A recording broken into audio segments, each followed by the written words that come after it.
Fabian, Ramin, everybody that's working there hard in the back. Fish and Chips Day. Ciao until 2 p.m. Peace. You feel that way? See, they got Saudi Arabia in the. Did they put that up there? Yeah, Get because Canada of geopolitics. Get Canada. We need Canada up there, SSC, you know? You saw that? What is that? Boom. Greetings and salutations, beautiful people. Welcome to the Midday Show. That is your boy Joey Options, and I am Cherif. And those two, well, you already know who they were. That is Neil and Sean. They're known across these parts as the big boys. And we're going to shout out everybody who's weaseling on in. You know, I figured why we always see a lot of people first and then some people later. YouTube's fault. Well, it is YouTube's fault. But if you got premium, you're not watching ads.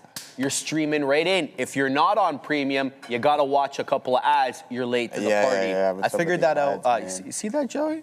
All right. Shout out to Bernie Awake. Sahil, we got the other Zinc, the OG Midwest R-Dub, and Jesse Martinez. Ooh. Heart to Heart Media and Tony Zeta. Shout out to Tren X, Patrick Irving, and Buffalo Soldier. The Breast Pup. Andrew Bakes Cakes and Chris Onion. Shout out to the Onion one. Zion Lala, Batman and Robin on the rise. That's crazy. VWAP Viking, Clutch 1-1. Alonzo Hernandez and City Boy 305. We got, who else, man? One Randall. Blicky Spears. He's one of my favorites in the chat, man. He's always making me laugh, bro. The G is back. Johnny Fishbone. A green, what? AZ Green Thumb. Okay. Buy, build, benefit. I love that name. Dan the Maniac. Yes, get it, Dan. Okay. I like being a maniac, Joey. All account in one, Wealthy G Money, and In Yo Guts Gaming. What? I did not think that it was going to end with gaming there. Oslam's in the house. So's the Donkey Trader. Shout out to Scott Tomlinson. Happy Memorial Day weekend. Let's make some big money and blow it this weekend, he says. Shout out to Scott Tomlinson. I like everything until, you know, blowing it on the weekend. I'd rather save it, Joey. Yeah, that's what I'm thinking. I'd rather save it as well, too. My boy. All right, guys, let's get right into things, see what we got going on here. The quantum space hot once again. Man, we talk about bag fumbling right here. Unfortunately, that was the case on RGTI as we were in right at the break of the volume-weighted average price. And just never re-engaged on this bad boy. So RGTI, some good stuff. And then we also have the NASDAQ here, the TQQs, now continuing its way to the top side, heading towards some of the pre-market highs and the earlier session highs here, guys, around 940. Took that initial move, comes back in, absorbs some more liquidity, and then off to the races it goes. I was thinking about re-engaging right around the volume-weighted average price, but just never ended up pulling that trigger, which is unfortunate. I think there's going to be a couple more opportunities here throughout the day. And then moving forward was this name. We took a couple of stabs at it, but it just wasn't rocking and rolling. So here it is. I mean, the first initial one was good at the break of the volume weighted, and then sure enough comes right back in. We take it one more time off of this signal, looking for that move back into view up, no go. We try it again, and then we take a break even stop. So we'll go 1, 1, and 1 on that one there. So yeah, I mean, it's a little bit slower of a start. Plenty of time throughout the day. 310, we were talking about options levels here in AAPL, options market in that specific contract, saying there's a very little probability that we are going to head up into this level today. Yeah, well, guess what? They were ever so wrong as we put it in a new all-time high monstrous move here in AAPL as it's continuing its ascent to the top side and just absolutely being a beast. And then we also have some other names like Google. I mean, it's not bad, but you're breaking through the volume-weighted average price. Not bad is a drastic understatement as you're only a couple percentage points off of that all-time high. And then AMD doing the exact same thing, still coming in, chips a little bit cooler. So where do we funnel our cash towards? It seems to be the quantum names and the overall NASDAQ just absolutely on fire. And then also our guy CrowdStrike putting in an additional, so this is like 7 days in a row of putting in all-time highs, $670 and change here on CRWD. Man, oh man, this is some big-time moves we're seeing, but there is no love for this guy at the moment. So we have to wait for things to cool down for that narrative to change and the sentiment to change as well. I think it'll have its time in the limelight. It just doesn't seem to be right now. And with that being said, we have to find other sectors and other areas where we might find some heat. And that's most definitely going to be in the QBTS, the QUBTs. the IONQs and also the RGTI. So no regretti over here, Cherif, for Rigetti computing as RGTI is absolutely going beast mode once again on today's session, brother. Rigetti, yeah, man, it's on the side chart, Joey, like it was yesterday. Not Rigetti, the strict one, but RGTX, which is, of course, the leverage ETF. You're going to get 2 times the move on TX than you will on TI. If that floats your boat, have at it, baby. I mean, what happened? No, I'd rather stay away from it, you know, just because it's not strictly a small cap gapper, but goodness gracious, my oh my, is it trading like one? And it continued to trade like one. In fact, into the aftermarket yesterday, 4 o'clock was just a time in history for this one because it was all gas and no brakes. In fact, I think from the closing print to the high of 8 o'clock, we were up another 21 freaking percent in the aftermarket.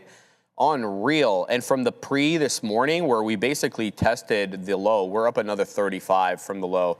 So this is fantastic stuff here for the quantum names. But as I said, on the morning show this morning, they're heavily shorted, right? I think like mid-teens for Rigetti and QBTS. So yeah, the good times are here, but just keep that in the back of your mind, right? So don't fall in love with the narrative. It's fundamental in the sense, sure, that there are people investing, but you know how these things do when there's no actual revenue supporting the move. So let's keep an eye out on this. I see BYA, guys, here. So here's what I'm involved in right now. BIYA. Only reason I got involved in this one is because QTEX broke out before I could get to it. So this is the best in the market right now. And it's a beautiful bull pennant pattern with a breakout right at 935. We have some lower highs, but we're also supported with higher lows. And it just ripped through 85 pennies into $1.06. So QTX, and I didn't want to punch into this one because you know what happens when we get to that dollar area. Sometimes we use it as support if we're far enough along away from the dollar. Sometimes we don't. So it's kind of in that indecision phase for me. If it wants to come back down, we'll take a look. If it wants to continue, we'll also have a look. There's others, though. There's plenty of stuff moving today. BTQ should be in focus for you if you're a small cap gapper inclined. This one is up a respectable 23 4/5. It's also got a lot of respect for the 10 EMA on the 5, and you can kind of just see that. It holds it to the T. No breaches so far. KIDZ, I remember we were joking a lot about this one. I love kids. I remember all the different things that people were saying in the chat, but this one's back. A lot of higher lows. It looks like it's decisively taken VWAP now. The only thing is, it has a double top right at the pre-market high. So did it breach it technically? 735 high, Joey, 5707. The 1030 high, 5711. So it does breach it, but let's just cut the crap, okay? That's not really a breach. That's a double top. I want to see a decisive clearing and then move into 2/3. So KIDZ, pardon me, in focus. FJET as well. This is a former convict. We've seen this one before, and this one's also got a lot of great momentum behind it. Again, look at that stair-step pattern. Bull flag number 1, pop up. Bull flag number 2, pop up. And it looks like we're in 3 right now. Maybe, you know, that's the thing, right? Sometimes you get a couple bull flags in a row, and then they stop doing bull flags. You just get an upward channel. So this one could be channeling here. But anyway, in any event, whatever the pattern is, it looks fantastic. HOVR equally as good. And none of these have breaches on the 5. On the 10-minute. The 10 moving average on the 5, pardon me. They were very, very, like they're being bought up ahead of the 10 EMA. And that's usually because the market's insanely bullish. And we're seeing everybody and their mother right now make all-time highs. So be on the lookout, guys. These are fantastic, but it looked good yesterday too, and then everything faded. So kind of hard to know. Back to QTEX here before we get back to Joey as he fires off a yawn. Get it, Joey. All right, into 106. It's failing $1 here, and this is kind of what I said. I didn't want to get in at that dollar because it's kind of in that area of indecision. But let's observe here. Do the subsequent candles start making higher lows, or do we make lower lows? And the reason that that's important are the buyers like myself, the degens, whose hands start shaking when they're not in a position.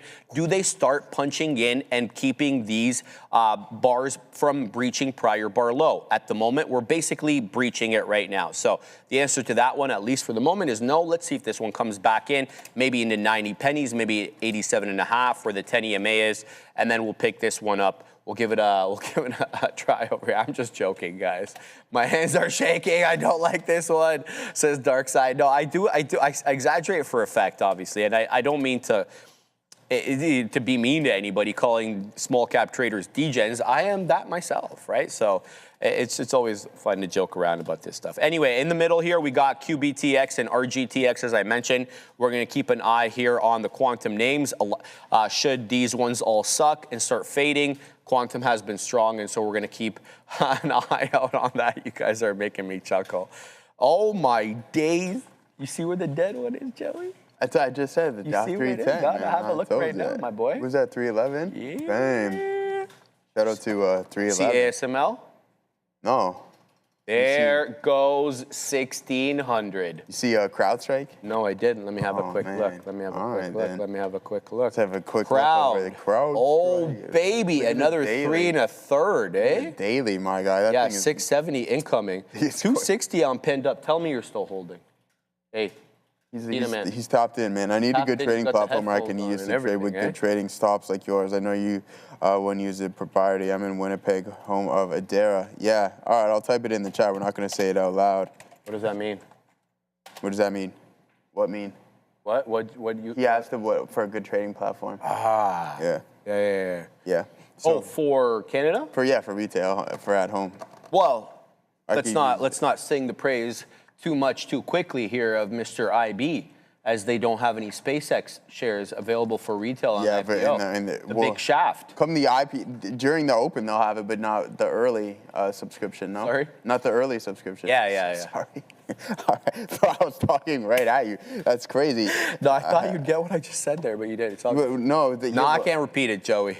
It's too risky. Oh, okay, yeah, all right. We don't want to do that then. Anyways, guys, any chance that NVDA gets back towards the high of the day, or sorry, 220 by the end of the day, there's always a chance, right? There's always an opportunity, and there's always something that can happen. I'm not exactly. I mean, that's only $2.60 away. Is it looking good right now? Absolutely not. Do I want to take a long in it? Yeah, absolutely. As we hover right below the volume weighted average price, my issue, and as I was talking with Gorev, my guy in the chat, it's just like, look, we're almost at the pre-market highs on the NASDAQ, and then we're still below the volume weighted average price here on NVDA. Now, is it just lagging? I don't know if that's necessarily the case, considering over the past couple of sessions, we've seen sellers really start to engage.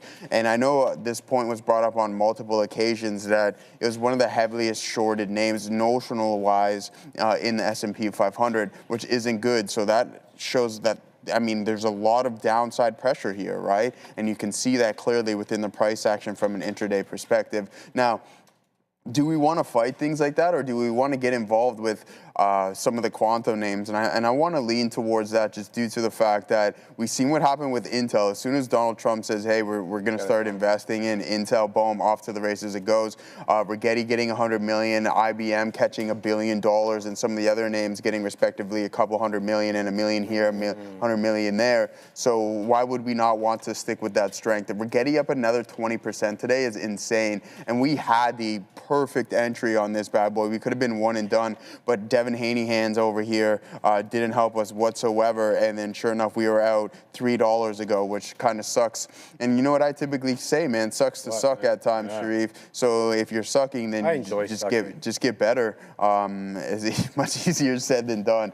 But other than that, we'll be patient and wait for some good opportunities. I was looking at AMDL, but it was selling off here as it printed at a new all-time high today. Rich Tech Robotics, how you been performing? And we went over this. QuantumScape isn't a quantum play, but just because it has quantum in it, I feel like it's running with some of the other names. And then now for MSTR and BMNR, what's BMNR up to here, Cherif? Now $19.38. Man, oh man. BMNR? BMNR. Please stop mentioning that. God-forsaken stock. Yeah, but I mean, I don't know why I still hold it. Yeah, I know.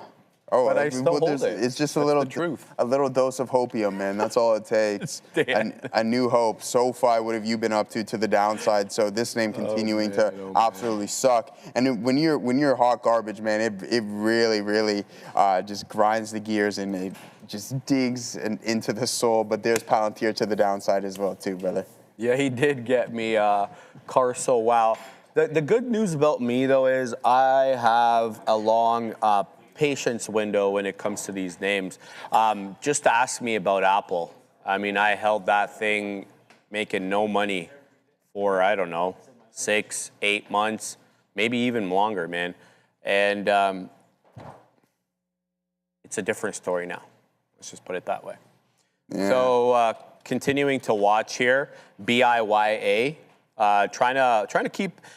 Look, we got that breakout on QTEX where it broke through the dollar. I'm looking at BIYA and I'm feeling like it's a very similar pattern.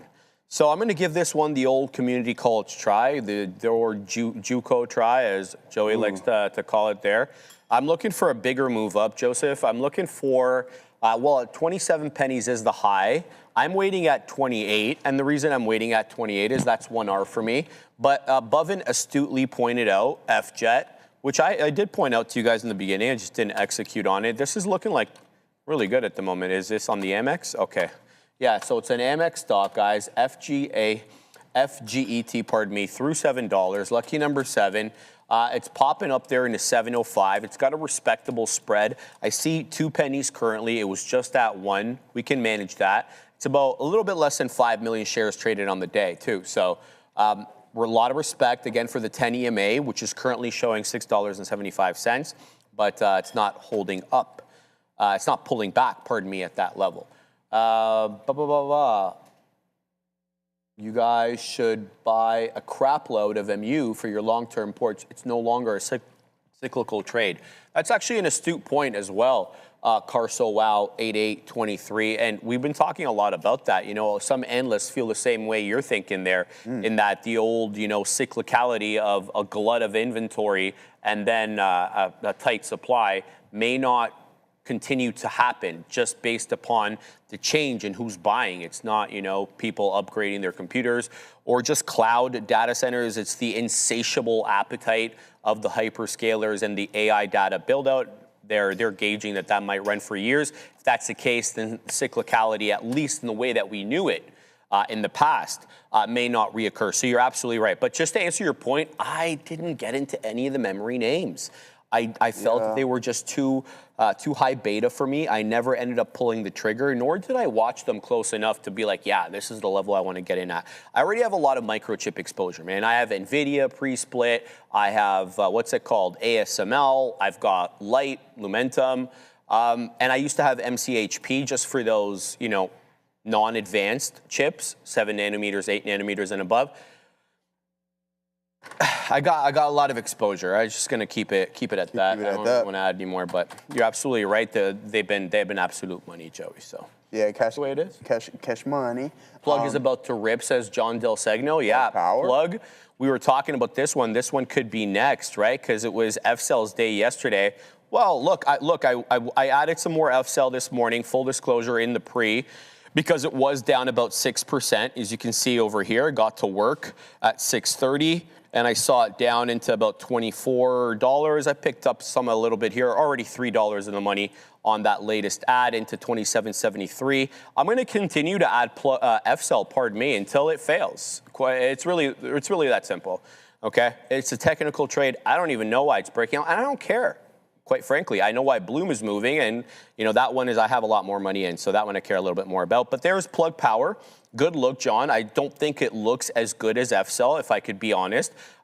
We're basically at highs on the sell, where we're not quite on Plug Power. Moreover, we have a little bit of a higher area there from September, whereas FCell doesn't. So I feel maybe we can run into some resistance. 4 2/3, 4 3/4 could be a bit of a local area resistance on Plug Power. But when you view that same area on the sell, well, we were just so bad before that there's nobody around over here. That's kind of why I felt, we're looking at that $30 area. As I articulated to you guys yesterday, I'd be looking out for resistance at 30 on FCell, not just because it's the whole dollar, but because it actually used to be a critical area of resistance and support.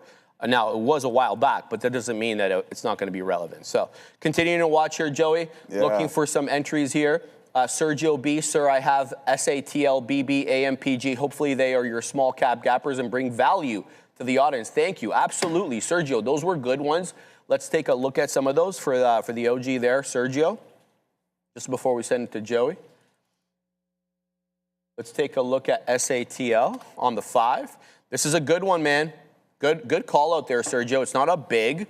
It's up to almost 10%, 9 and change, but it's got a good pattern. So that's SATL for anybody who's looking. AMPG was a holdover, I believe, from yesterday. Yeah, that one's not as good, Sergio, so I would stay away from this one. This is a good one yesterday. Today, very consolidative and basically doing nothing. And then you said BlackBerry as well. Let's look at, whoa, Neil. See BlackBerry? Neil saw BlackBerry already, so he's alive. Another 13%. Okay. Joey. Yes, sir. It's Canada's time again, huh? Is it? No, but it's okay. You see Alberta? Alberta. You see Alberta? No, what they do? You didn't hear? No. Danielle Smith made a primetime address yesterday, my boy. What'd she say? She's putting separation on the referendum ballot in October. Yeah, but hasn't Quebec trying to been doing that for like as long as I can remember? Yeah, but the last one was 93, the referendum, and it was like 51% voted not to leave. Dude, it's only about 25 to 30% of Albertans right now who are looking to separate, but the narrative is there's just so much time between now and October. Ish can change. Narratives can change. People are genuinely worried. And I have a property out there. What the hell does it even mean? Like, that's huge for you. I don't even know what the mechanics would be. Imagine Donald Trump gave you that one. No, imagine me trying to sell that, repatriate the money. If I do that here and I try to take my money out, you get dinged. You get hit with the little tax. Right? Like, I don't even know how this is gonna work. That's all right. I think you'll be okay, man. I have no clue, homie. We'll see. Yeah, shout out to Canadians want to separate from the whole. Yeah. Oh, come on, Chris. Well, I mean, what happened over the past decade is. When to have it, but hey, man, we all have our own opinions on it. It doesn't matter what the government is. When you just have, this is where I stand, and like, it's just too much regulation, so you get nothing done. It's like, it's exactly what Raheem said. You got to make a decision to make a decision to make essentially a decision, and by that time, what does that mean? What does that mean? Yeah. Like so like if I want to do something, you have to make a decision in order to decide if you're going to make that decision to do it or not. That's so circular. Right? But that's what it is. Is that not what it is? Like, it's literally what's going on right now. Yeah. But anyways, Alberta, wheat and cows. Come on, Roger. You know that's not the truth, man. They're like the richest province in this whole confederation, my guy. They bleed money over there, man. It's a lot of oil. Yeah, a lot of oil. Yeah, a lot of oil, man. Sales tax in the country. Oh, that's not very nice. And Jalo. All right, guys. Yeah, there goes the NVDA. Let's see what we got going on. Shout out AB over there. Not Adrian Broner, but Alberta. Antonio Brown. Or Antonio Brown. They're both drama queens, They're both. I shouldn't say that though, because they're both ridiculously rich, but not, of course, the sharpest with their money. That's for sure. Poor AB is like extremely broke, but I don't know about extremely, but he pissed everything away, which is unfortunate. AB? Yeah, it's hard to watch when I'm seeing online. Yeah, it's really bad. He's streaming now, so at least he's bringing in a little bit of money, which isn't bad. But here's IONQ. We're gonna try this, man. We're gonna sit in this Pharrell Williams and just grind away here all day on this one to see if we can get it rocking and rolling. It's already it's about 20 cents OTM, but what we do have working for us is this NVDL trade. So we'll be patient and allow this to cook up a little bit. 111 on NVDL is going to be my target. It may take the majority of the day, but hey, the market is grinding. We're starting to climb a little bit here in this name. It's good to see buyers somewhat step back in. It could be a cover rally, but nonetheless, man, it's you just want things to work. You want to find some signs of strength, and we can get out of IONQ and try to find a better spot. It is a NYSE stock, so I wouldn't be surprised if there's some form of a pullback and then a continuation within the trend later on here today. We're up 8.8% here, so that's not too bad. Maybe we can continue to climb. As I mentioned, Rigetti is up 20% like it was yesterday, so some big time moves. We got a $2 super chat, a blue one. Wow, I never seen it switch up to blue. $2 super chat. What's up, David Hollyfield? Oh, okay. Any relations to Evander? Exactly. But thank you for that. You didn't put anything behind it, but if you do have a question, just feel free to put it in the chat. Tag Cherif and I, or I, and we'll get exactly what you need or what you're looking for. All right, guys, what else are we looking for? Some people were asking me to take a look at the options chain here on NVDA. Let's do that right now. There is some open interest that expires this week that we can look into. 220, there's no size. Like, this is what's kind of confusing me, is just there's no resistance. Oh, then no, that's not the right cycle. So here it is. We'll get over and see if we get a little bit better of a look. So there is somewhat of a supply zone, but I mean, if you're talking notionally, this isn't anything what we've seen from before. 38,000 contracts. Like, we've seen it absorb 100,000 contracts. We've seen it reject 150,000 contracts. So it's kind of mind-boggling to me that we didn't climb, especially after the report. Maybe a lot of that has to do with the short interest coming in. Notional-wise, from the S&P, it's the heaviestly weighted, just from a value standpoint, which I find extremely interesting. The numbers are absolutely phenomenal, and I feel like if any other company, Google did that, and we didn't see those forms of returns within this name here, but Google decided to go parabolic and climb higher, and same with AMD. So yeah, it's just unfortunate. Maybe the street just not in love with it and afraid of the hyperscalers kind of just switching up where they're going to be spending all their money, more in-house chips. Ooh. Yeah, well, yeah, that's a good problem to have, man. Especially you got all those in-house. All right, we're in QTEX here. I'm looking for a hold. Where are we in? 84, showing 87s. I'm looking for 94 on this one. I also got into FJet. I got in smaller here on the jet because we're long at the highs. So I'm going to stop out through 688. So we'll see how that one works out. So holding 3 positions, BIYA, FJet. Let me give you my profit target here on the jet. So we're looking for 746 here on jet, FJET. We're looking for 746. So let's go ahead and put half at 746. We'll see what we get. We won't get upset. Shout out to my man Neil, who is in the zone right now. He's got the headphones on. He's jamming. Tapped in. Shout out to my man. There, he's...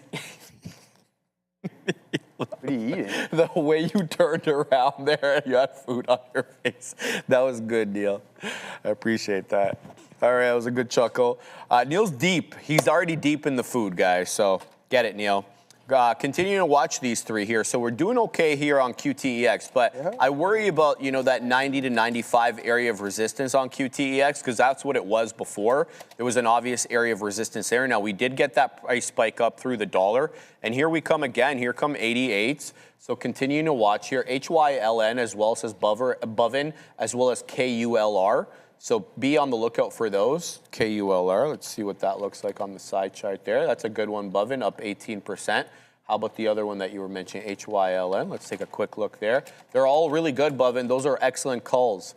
So I'm going to take off. I'm going to take off one of the quantum names because unlikely to trade that. We'll put HYLN on the side chart as well. KIDZ. I hear you guys say that that's moving. Be on the lookout for that. Okay, Chris Onion, brother, you're not going to call my country a toilet and be okay to continue messaging for the rest of the day. So take it easy, all right? Or you're going to find yourself on a little bit of a suspension there. All right? And be calling my country a toilet. Yeah, chill out, man. Yeah, Lele. He's our guy. He's Canadian. He's $10, is he? Yeah. That's crazy. That's crazy. Man, that is mad disrespectful. Oh, come on, Chris. Come on, Chris. Man. Come on, man. Hell, we can't bro? be saying that about a country. That's crazy talk. Cherif and Joey, thanks, guys. I'm retired. What? We love you, Leandra. Since I've been watching, the last 2 months, I paid all my bills and still up $3K. No, Leandra, like, that's not small. That's not small. You need to be, like, tap yourself over on the shoulder there. If I was there, I'd be giving you a big hug. Oh. That's fantastic, man. Do you know what kind of pressure that is off, bro? She paid all her bills and she still got money in the bank. She still got cash. That's a beautiful thing. I'm so happy for you, You know what I Leandra. typically say? What do you say, Joey? Don't spend it all in one place. No, you're pretty good like that. I know you're a level-headed guy, Joey. All right. I don't know about that, but I mean. Doesn't take compliments well. All right. There goes BIYA ramping up into 126. What do we got on that one, Joey? We got 17s on that one. I'm looking for 1R at 28. 27 is the high, so I just need another measly penny. Mr. BIYA, let's go. Let's move up, baby, on this one. So nice breakout there. Kind of a different look, sadly, though, on what's it called? QTEX coming back down into my entry. And it feels like it's going to fail. I don't know. I don't like the way that this one is looking, quite frankly. HYLN is ripping, Bovin. Good call on that one.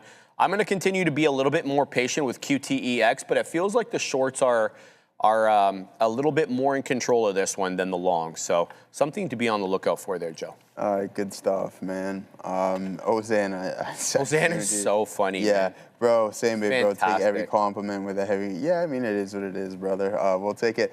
Yeah, all right, here we go. We're starting to pull back a little bit. We're holding this dog. We're going to Deontay Wilder this one. No Devin Haney on our behalf. We're real small in size anyway, so we can hold this all the way up to 111. So let's get this rocking and rolling. IONQ starting to pull back in.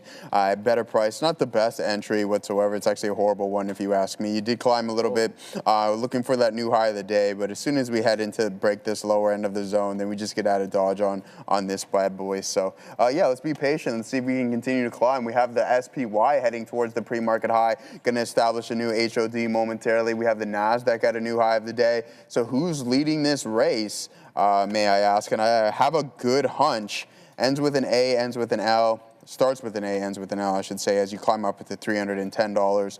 Google, how have you been doing here today? Relatively flat, but I mean, this is a multi-trillion-dollar company that's just been going absolutely parabolic, 42% at that peak, 51%. So that's some big-time movement.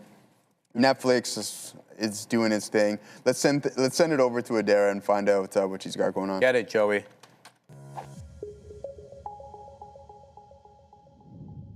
Hello, guys. Here is Bitcoin on this daily chart. We talked about yesterday the 78,000 to 76,000 range. It's continuing, and it's actually been tighter today. Low of yesterday was 76.4. Today's low, literally basically the exact same. So we're trading within and even actually in a smaller range than what we were seeing yesterday. If you zoom out on the weekly, because it is the final day of the week, looks like we are going to close red here for the second week in a row in Bitcoin unless things occur during the weekend, which they always could. Ethereum took quite a tumble last week, poised to close roughly flat this week. Now, I also want to talk here about Coinbase. Let's switch back to the BTC chart here. Company announcing plans to launch their first CFTC-regulated perpetual stock index futures on Monday, June 8th, same day as WWDC and the beginning of the SpaceX IPO roadshow, so very busy week there that week starting on June 8th. Offerings for Coinbase are going to include AI 10, China 10, Defense 10, and Tech 100 thematic contracts tied to AI, Chinese ADRs, defense, NASDAQ tech stocks. Apparently, it's cash settled. They're going to offer 24/7 trading, centralized liquidity, and favorable 60/40 futures tax treatment. So good luck there for Coinbase. Also, if you guys are like, hey, what happened to President Trump and this swearing in of Kevin Warsh? Just updated the stream here. They're playing some jazz music in the background. An individual is standing in front of the podium. Everyone's sitting down. Looks like we could get Kevin Warsh and President Trump in the building at any moment. Back to you. You angry wife. Angry. Why are you like that, man? What'd they say? He's like, you don't look a day over 43. Because Katino was telling this glass half full guy I'm 54. I'm take it easy, bro. 54. Man, I'm turning 44 on Monday. 44 on Monday, man. Are you excited? Yeah, man. We got a whole day planned. You got a day We got a planned day today. planned, my Damn, boy. all right, what's the day looking Well, like? we'll see, man. What do you mean? We'll see. You already know what's going on. No. What was I gonna? Okay, yeah. This is what I was gonna ask you. Even though you're turning 44, how do you feel? Like, what? You know age what I want to do? like? I want to do that whole biological age test to see where I fit into Brian, that. like that Brian Johnson guy. Is there a test for that though, or is that I don't just know. all Probably like cost you a bogus little bit of cash. Couple of bucks, eh? Yeah. Yeah. Well, we'll see. That's I don't know. all I feel good, man. I'm still hitting PRs. Like I deaded. No belt. No belt. No straps. No strap. No lifters either. Yeah. Just mixed grip deadlift. I did 405 for a 6-banger the other day. Just dogging it. 4 plates on Dang, each side, so yeah. 8 plates. So that's just grip strength, my guy. I was not using straps or hooks or anything. That's so I'm good, still man. adding some PRs here and there, but it's. Can I say something though? Absolutely. It takes twice the effort. Yeah. Yeah. So you could get that kind of level in your 20s with half the effort. You can still achieve it in your 40s, but it takes just twice as much time, twice as much effort. Do you feel a little bit more tired and fatigued after your gym sessions compared to what you did before? No. That's not where I'm finding the problem. I'm finding the problem in the gains and the amount of time required. How much more you want to gain, man? Bro, it's infinite. All right. Body fat low, muscle up. I mean, that's just the way it is, right? Joe plays sports. Joe is sports. Obi says go sports, but Joey is sports. Well, nice recovery. Okay. Yeah, not at the moment. We'll see if we get back into that. Anyways, IONQ starting to climb higher once again, guys. We like that. Guys, Still hovering above VWAP here on NVDL. Maybe we add a little bit more shares, but you can see we have this little micro trend to the downside. So continuous lower highs. If that breaks, that's going to be my good, my lock and load and my green light to add some more to the potential position. Let's see what's going on with the quantum. As soon as we crack this support level, we're at a dodge on that one, and we'll take it for what it is. Small size on that bad boy. Let's break through here. We're down about 0.7%, a little bit more on NVDA, 0.75%, because this is the 2x leverage product. And as soon as we get back there, I think we can climb a little bit higher. My primary target is going to be that $111 marker, which would put us around 119 or so, 120. Or sorry, 220 on NVDA. Now Apple's starting to come back in. How has Microsoft been performing today? Just consolidating. That's not horrible. There it is. All right, let's get involved a little bit more here, Cherif. As we crack and we sit on the backside, we are averaging up into this bad boy, but we want to add a little bit more shares to offset the potential loss on IONQ. Now, I want to touch on this here. We went over the options chain on NVDA. Now, I like this. Neil was talking about the martingale strategy. A lot of people around here talking to Jose and stuff like that. What does that mean? So it's essentially a betting system where if you lose, you double the bet, then you go back, you're up. So like if you bet, I heard him talk about that yesterday. Yeah. But Good what call. I actually did is that you don't necessarily need to double your bet. So say if you put like $10 on, right? According to the system, you're supposed to put $20 on to the next bet, which can add up substantially. But if you think about it, so you lose that first bet, you lose it, you can put on like a fraction, like you can put on a quarter, a half, right, a third more, and you would still be up opposed to flat in the next trade. So it doesn't necessarily need to be that like 2-to-1, that 4-to-1 increment. You can put it into fractional with something that I do because it takes a little bit less capital. Does it add up quickly? Obviously, to Neil's point. Right. But you don't always have to go like 10 to 20 to 40 to 80 to 160. You can go from 10 to 12 to 16 to 18 and so on. Understood. Understood. All right, we did pretty good here on FJet into the high there of 735. We were wetting the beak along the way. I'm looking for a bigger move now on the jet above 40s. Well, that's my 1R on FJet. That's why I left it active. Taken very little out. Also, BIYA coming back down into that consolidative level. I don't know how to feel about this one. A rejection of 27. We're still holding some shares, but we did get out because that was 2R for me. So continuing to watch here on BIYA. We're out of the money by a penny. Nothing to write home about there. And QTEX, we're right back into that consolidative level. This one feels like it's super top heavy. I don't know how to feel about this one. Personally, yeah, this one feels like it's not going to comply here. But there's a lot of good stuff right now, guys. Kids just ripped up into 6170. NXXT. Amir, shout out to you, brother. Amir is calling out better names lately. I don't mean to say that you weren't calling out good names, but this is a really good one that you called out. I didn't have eyes on this one. Into 89 pennies it goes, and it's got a great looking chart pattern, especially since it's taken out that 87 level and into 89 now. So that's another good one, NXXT. But KIDZ, FJet moving, BTQ looking good. The one that Bovin called out earlier, HYLN. Look how clean that that drop was, Bovin. Right into 530, holds a 10 EMA, pops back up into 538. So that's good strength there. I'm going to pack a little bit more patience into this QTEX trade, but I got to be full disclosure. I'm not liking what I see here from this current level. So we'll see if it retraces. You guy 33, could you please take a look at Nokia? Of course, absolutely. What's Nokia up to these days? Let's take a quick look there.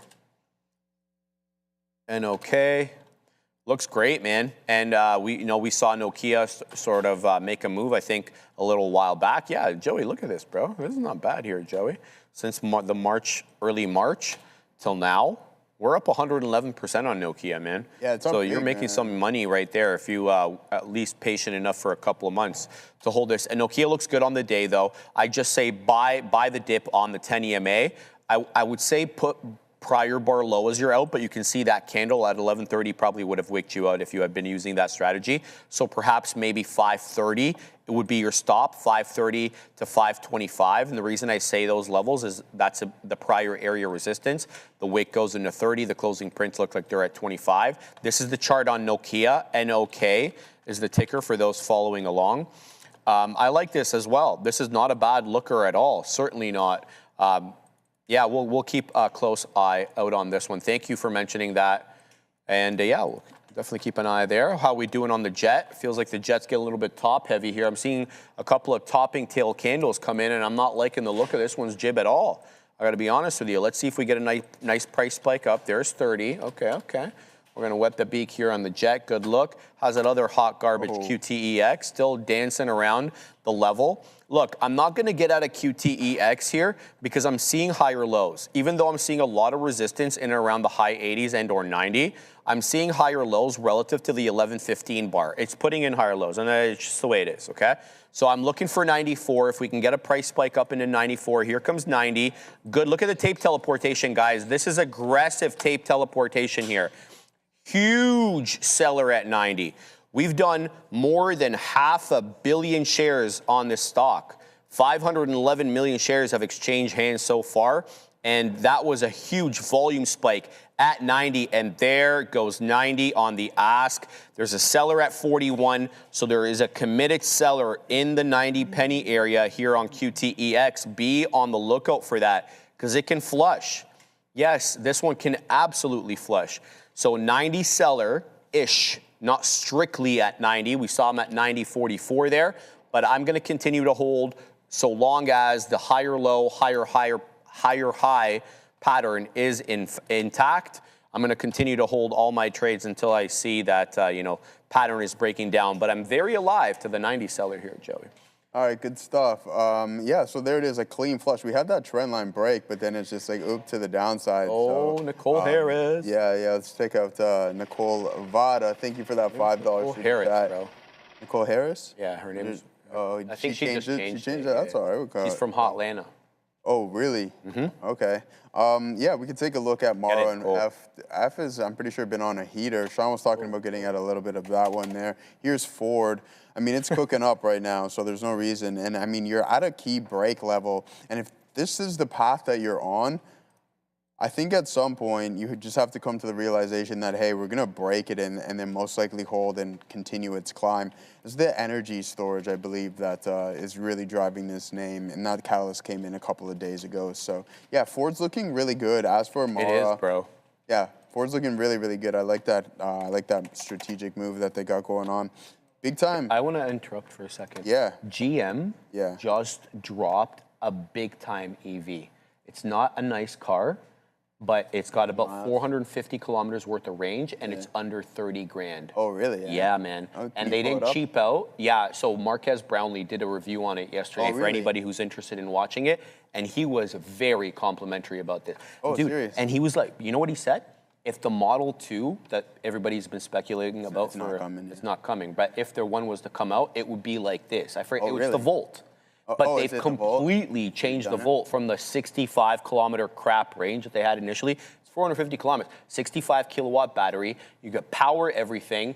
There's USBs. The speakers are crap, but everything. You get dual screens. Yeah. Anybody see this, guys? Am I alone on this one? Like, everybody's talking really positive about this. No, this Volt. That's good. Yeah. And also with some of these Bitcoin mining plays, I think it's smart, to be honest with you, because they're just like, hey, what are we even doing spending all of this cash trying to mine Bitcoin, and it just loses 60% of its value in the span of a couple of months when we can really get into what is in vogue, and that's the data center play, right? Start storing information, get into the neocloud and the cloud business, and that's what you're starting to see in multiple of them. Hive Digital doing the exact same thing. I'm pretty sure this was all about Bitcoin at one point. Look at this big time move that we're seeing. It Riot as well. So yeah, I mean, I think those are smart plays if you ask me, especially because they're starting to sway away from the Bitcoin trade. What I'm about to sway away from is this bad boy. So we had a 1 winner. We're going to stick to our 3-strike rule. If it doesn't work, then we get out of dodge on that one. IONQ is slowly working for us here as we get back to that break-even marker. Let's see if we can put in a new high of the day. It would have been nice to get a little bit better of a price because now we held it against us, so now we got to hold it in the other direction to work in our favor. But a big-time rejection of NVDA. So this thing is so, it's actually starting to drive me slowly bonkers, NVDL here. As we head in towards VWAP, we're looking for that break, but then it just absolutely tanks and sellers starting to engage. So let's get out of this one, man. I'm fed up with NVDA for the moment. Go to Adara. It's like President Trump's arrival here on the stage is imminent to do his swearing in here with new Fed chair, Kevin Warsh. Music's coming on. He's walking up to the stage again. We're getting the swearing in of new Fed chair, Kevin Warsh. If anything is said of note, I will keep you guys posted. Furthermore, seeing reports from Al Haddad that the Pakistani army chief has arrived in Tehran. Now, massive caveat here, because we already heard reports suggesting that he wasn't even supposed to be traveling anywhere, let alone Tehran. So if I get any details, I'll let you know. But just be kind of cautious here about these reports suggesting that the Pakistani army chief has arrived in Tehran. Back to you. Cool. All right, continuing to watch here, guys. I'm liking the way HYLN is looking. Bovin keeps pointing this one out to me. Let's pull it up on a trading screen. I missed my entry. I was telling Bovin I was looking for that 530 area. Is this New York? Yeah, it is New York. All right, so let's pull this bad boy up. I would say this is one of the cleanest charts on the day, guys. On the 5-minute anyway, very, very clean. There's obviously somebody buying up off the 10 EMA, and that, that's very obvious at the moment. Currently showing 536, 535. That's the 10 EMA there. 554 high. We could have some issues with the $0.5. We'll see. I'm definitely interested here, Bovin. I want to get in currently either in the high 30s, low 40s, showing 48. I'd rather high 30s, obviously. We'll give this one a quick look. And KIDZ is absolutely popping off into 65 pennies. Very good strength on KIDZ. This one could see 3/4 pretty soon, and here it comes again into that high of the day. It's 65 on the dot. It's showing high 64s right now. An area red candle for the last 15 minutes, and there it goes again into another area high coming into 66. There's 67. That was an aggressive take of 66 and 65. It just ripped up through there. Be on the lookout here, guys. KIDZ is making the move, and it looks awfully good. But the thing is, with this one, we're a little extended for my taste away from resistance. That 57 area was resistance. It's also overlapping. The way that I would get in here, you just give it to either current bar low or prior bar low, really depending on your risk appetite or risk tolerance. So that is something to look out for there. NXXT, I was an ill-fated trade on this one. I gave it to 84, wicked down into 83, and I got stopped out. But I'm liking the way that this one is looking. The volume's a little bit light on NXXT, so I want to take another shot at this one, Joey. Good stuff. All right, let's head over to TikTok. I forgot. I told our guy Bravely that we would give him some shout-outs here today, and we won't forget about him. So we'll make sure we pay a little bit of respect and attention to everyone there out on TikTok. Let's pull it up. We got a couple of names. I know he's always posting it, doing a fantastic job. So let's pull that up, dude. Give me a second. Now, what do you got going on? We have some questions. We have a couple of shout-outs here. We're going to kick it off with, who do we got? Skoda, what's going on? Bravely in the chat. T. Vero and Fima, what's going on? I probably said that wrong. Jose Garcia, Hail Caesar in the chat. Hey, these are some regulars, guys. Brandon, New Power TV, Hey Pawn, and the Seafood Connect. Oh, all right, I like that one. Anna B, Aaron, love DR. I love Dominican Republic as well, too. I'm sure Cherif does after his previous stint over there. Matt DJ, Dragon Fluff, and Chicken Stuff. Seen you in the chat multiple times. Crypto Boy, Quebec. What's going on? And what, you like that? You like Dragon Boy? Yeah, I like that one too. Mao, and we have Guy Breeze. Just I see. Mao Zedong? No, I thought it was like more or less Maui Wowie. And then we have Justa. What's up, Justa? I'm not going to read the last bit. Amir Realtor, Jabin, a couple more Huddle. All right, what's up, Dizzle? And Mashish, what's going on, everybody? Hope everyone's having a fantastic time over there on TikTok. As NVDA, and it looks like some of these other larger cap names are starting to sell. We are climbing up into 64.60, so we are into ITM momentarily on IONQ. If not, we'd be a little bit more, as I typically say, sound like a broken record, but that's what you have to do. Wait for some good opportunities. One trade away from turning this ship around. We had a couple of good opportunities, but other than that, we didn't take full advantage of them on the earlier trade here on NVDL. Right at the volume-weighted average price with our initial entry. I'm glad that we got out of that one with the ad. It didn't want to continue to climb, so it's almost a textbook play, curl over, and then starting to head to the south side. This wasn't bad, but TQs was actually the missed boat on my behalf as it broke through the volume-weighted average price, gave us a re-entry to engage, but I only took 20% off there, in which I was thinking I should have took half, starts to come back in, and then it climbed higher. So you're up 2%, cut that in half or whatever, a third for the actual underlying itself. Now, heading back over to our watch list, Braley, once again, I hope you have a good long weekend. I'm looking forward to that one. Robinhood down to $74, Bitcoin at $43.39, and it's the quantum names.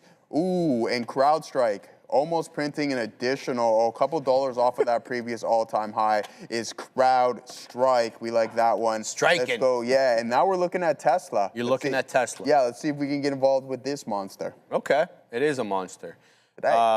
Well, I mean, in general, it's down 5% on the year, but hey, at least that's better than Microsoft down 13% on the year, right? That could change, though. That could change very quick. That could change. I mean, CrowdStrike was down 40% at one point. Let me ask you something, man. For sure. You think Softy's being punished here for being in the software space? Probably. And that's why they're getting clipped? Yeah. You think they're part of the SaaS-mageddon? I do. Yeah, or sorry, Software-mageddon, excuse me, not SaaS-mageddon? Yeah. Okay. Well, I you know agree there. You know what I also think? What do you think? It's just because Azure growth wasn't as, I think it came in roughly in line or something along those lines. But it's still, I think it's still drastically undervalued. It's drastically undervalued. In my opinion. Yeah. We always just talk opinions, guys, never advice. There goes QTEX. We get 1R on this monster. Now I'm looking for the dollar. It's holding up above 90. I'm liking the look of this one's jib. I'm not liking the look of BIA's jib. I'm running out of patience with that, and I'm out, which is fine because I took out the majority over here. So we will give back, I think, 2 pennies on BIYA. Hey, if I'm wrong, I'll get back in. And there goes FJet again into an area high, 39s. I'm waiting for low 40s here. That's 2R for me. So we're going to wait patiently here on the jet to see if we can wet the beak at these levels. And then I got into NXXT. I'm 0 for 1 on this one, but we did quite well with that 88. Look, this one's trading weird. It's like a sub $1 name, and it's trading in a weird way because the spread, it's moving 2 pennies at a time. And if you trade these sub $1 names, you know that 2 pennies at a time usually comes only when there's a breakout or breakdown. No, this is just part and parcel of the way that this one is trading. So be on the lookout there. There's 90 resistance. It's 89.50 technically resistance. There are flash, what's the word I'm trying to say? Flash sell-offs, which is what I got caught in here, and that's why I kind of got back on because it resumed trend. But just be on the lookout with those two. With this one, sorry, specifically, NXXT, a little weird of a trade for a sub $1 name. That's been my observation so far. Continuing to watch here on the jet, BIYA I'm no longer involved in, and QTEX, look, it rejected 95. Here comes 93 again, though, as resistance. Let's see if this one can mosey on up to the dollar. It failed the dollar last time. So I'm much more inclined to want to de-risk into the dollar, or at least $1.05, where, you know, this one did reject. And then we'll kind of keep an eye out on that. Let's talk about some other ones that I've said very little about. Pardon me. HOVR is looking pretty good, man. And it had what I perceive to be a flat top at around 315, not on a strict basis because that candle did breach it, but you see what I mean there. It couldn't shake the sellers at 315. Nice pop up there with higher lows, ascending wedge pattern, flat top break into 322. Let's see what it does at 25, and if it takes out 25 decisively, you know my bias. I'm going to be thinking. What's it called on this one? $0.50. But there goes the jet.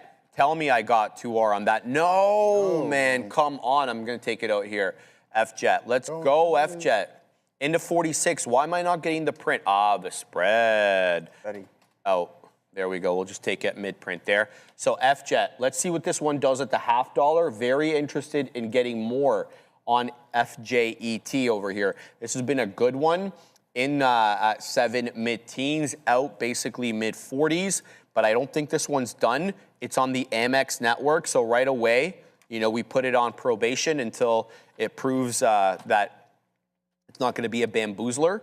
And that's it, really. Those are the ones I'm looking at. I'm maintaining my positions in NXXT. It's trading pretty close to the highs at 87 and change. And I'm really liking the way QTEX is trading here. I could be wrong on this one, but this is an uptrend. I think I'm going to add into this position like a psycho, especially if it decisively takes out that 95 penny area.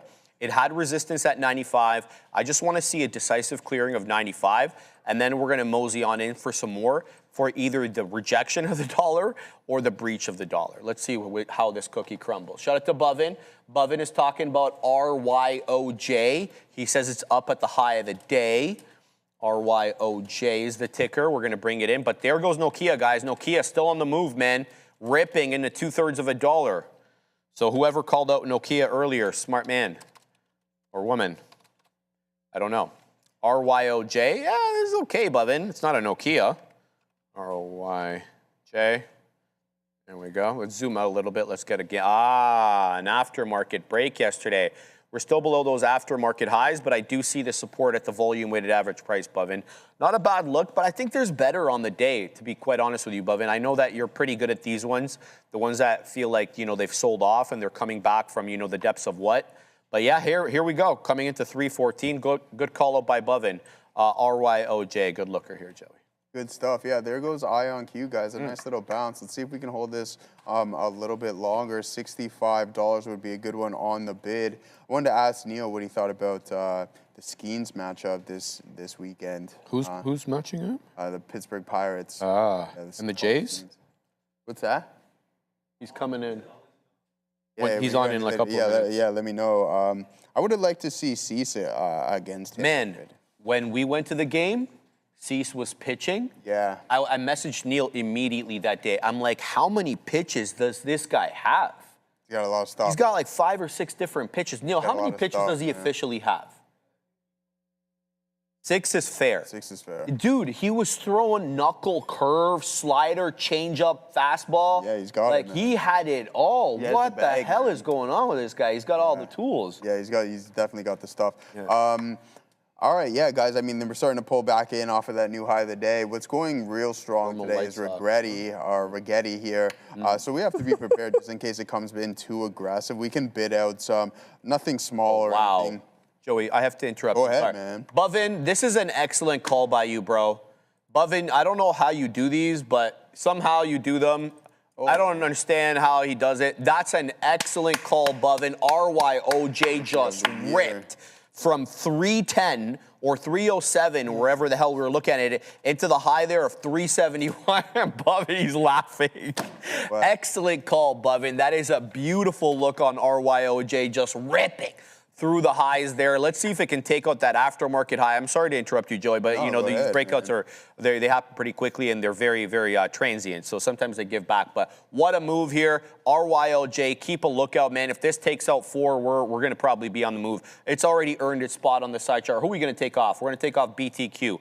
RYOJ is him, Joey. All right, yeah, that's him today. IONQ is up there, 10.10% on the day, put in that new. So we take some off there, guys. Volume starting to increase, so we have to be prepared for any form of an aggressive pullback. That was a strong uptick in volume, so someone's offloading a bunch of shares around these highs, which makes a lot of sense. Tesla was that misship. I know Neil will like this one. Trend line break, boom, off to the races it goes as soon as that downside pullback primary to the top side, secondary trend right into VWAP, holds, breaks it, and then now off to the races it goes in TSLA. So a pretty good look. There we go. We're starting to come back in aggressively here on IONQ. We'll piece a little bit more out just because we don't have very much whatsoever. I'll tell you that for free. And there it is. Bang. We'll take it off as we start to come back in. Let's send things off to Adara and then Neil with his lesson of the day. Oh, IORJ's ripping, man. The stock market is up today, and if you're listening to President Trump, he's saying that's actually because the market likes Kevin Warsh. So be aware he is talking. We'll get more into that in a minute because he is making some comments here about the economy and about the future of the Fed that I think are interesting and worth noting here. But move up here on the market. Let's take a look here at the S&P 500 and the Dow, which President Trump said was at 50,700 as of exactly 12 minutes ago, which is that's what he said. So be aware of that, guys. Strength across the market is the point I'm trying to make here. USO on watch, pushing back a little bit lower here, giving up some of that early move to the upside. Again, guys, there's a lot of back and forth, a lot of conflicting reports to be aware of here. But in the meantime, I want to talk a little bit more about Kevin Warsh and his confirmation. President Trump is just kind of listing all of Kevin Warsh's background, and he's also saying what he wants Warsh to do as a Fed. He said he does want him to be completely independent and do a really great job, quote unquote. He also said that Warsh understands when the economy is good, you have to, quote, let it boom. So he's saying he's going to give some independence here to Warsh, but he's also kind of implying that he understands Warsh will be a little bit more reactive than perhaps President Trump felt that Powell, former Fed chair, was. So some interesting notes there. Again, though, saying that he believes the market really loves Warsh because if they didn't, it would be down. So interesting look there. I'll have to wait and see what happens here. But again, Kevin Warsh, no longer Fed chair nominee, no longer Fed chair confirmation. He is now officially the Fed chair. He's being sworn in right now. Let's take a look here at Zoom. Honestly, guys, as Sean mentioned, as Neil mentioned, there haven't been too many super interesting intraday stories here today. Zoom, one of the many earnings plays that is doing a little bit of a barcode and a chop today. Workday looking kind of similar. Biggest news that we had, I would say pre-market, other than these war-related headlines, FUTU and TIGR both on watch. Regulatory concerns here coming out of China, but even now, those have subsided quite a bit. So not maybe a super exciting news day in terms of things that are moving these stocks. That being said, Spotify, which was up 13% yesterday after its investor day, they're up at intraday highs, and it looks like they want to crack a new high of day. But we're going to crack open into a new lesson of the day with Neil and his lesson of the day. So Neil, on Fish and Chip Friday, what do you have to offer for us for this lesson? That's something different. Well, it's not different, but it's something a little bit new. I never really pointed to the watch list for this reason, but I'm going to start with it. I'm just going to go to a random point here today on the watch list. It's like the first thing you'll see, oil and energy stock. But it doesn't really matter why it's here up top. I just want to point to the bottom, something that Adara puts in, and then we put in every single day here. If you're talking about a group or a joint catalyst, there'll usually be a bunch of related names at the bottom. So if you looked at yesterday's and we're talking about quantum, you would have seen not just Rigetti or not just IBM, but it would have also included QBTS, QUBT, and any other names that are up on sympathy. The reason why that's so important was so exemplified today that I had to make this the lesson of the day. Yesterday, QBTS was a rocket ship. It did trend down, hit levels, and then broke right at the open. It broke out. But it was a trend down. So I was thinking the same thing. If it trends down into a support level, take the break. That's the plan of action. Didn't happen. It literally just broke out right away. What it did do is pull back yesterday into VWAP or like a pre-market high, like things that you like to look for. Dip into prior day high, dip into pre-market high, dip into VWAP, those types of things. Today, this didn't do any of that. You know what?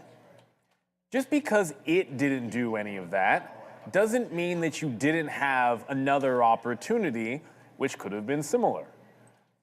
And what you do oftentimes is you might look through all of the different names that are within a group, And if one is not giving you the setup that you're looking for, you remember, oh, there's other names in that space which could be that are similarly upward trending, have the same reasons for being into it, and maybe one of those is setting up. Like, how many times have you heard me say, oh, I'm looking at Intel or AMD, let's hop to another chip name, maybe that's giving, the chart setup is there for a trade that I like because I'm not seeing it in this thing. Just move to something else that's kind of end play and moving because it's in the same sector, it's in the same space.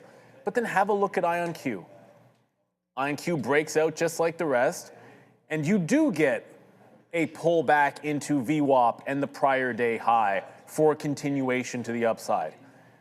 If you're only looking at Rigetti or QBTS and looking for a specific type of setup or entry strategy because that fits your parameters, then just extend it to other names. Maybe it could have been QUBT. In this case, it happened to be IONQ. But there's a reason why in our watch list you'll see when it's a sector-related headline, the effort gets put in to show you the names that are moving on this, so that you can have a watch list, not just for one individual name in the group that you like the best, but 3 or 4, sometimes even more than that. That if, oh, this one's not setting up, let me make sure that I check this other chart, because it could provide me the trading opportunity that I'm looking for that I'm not getting in this uptrend.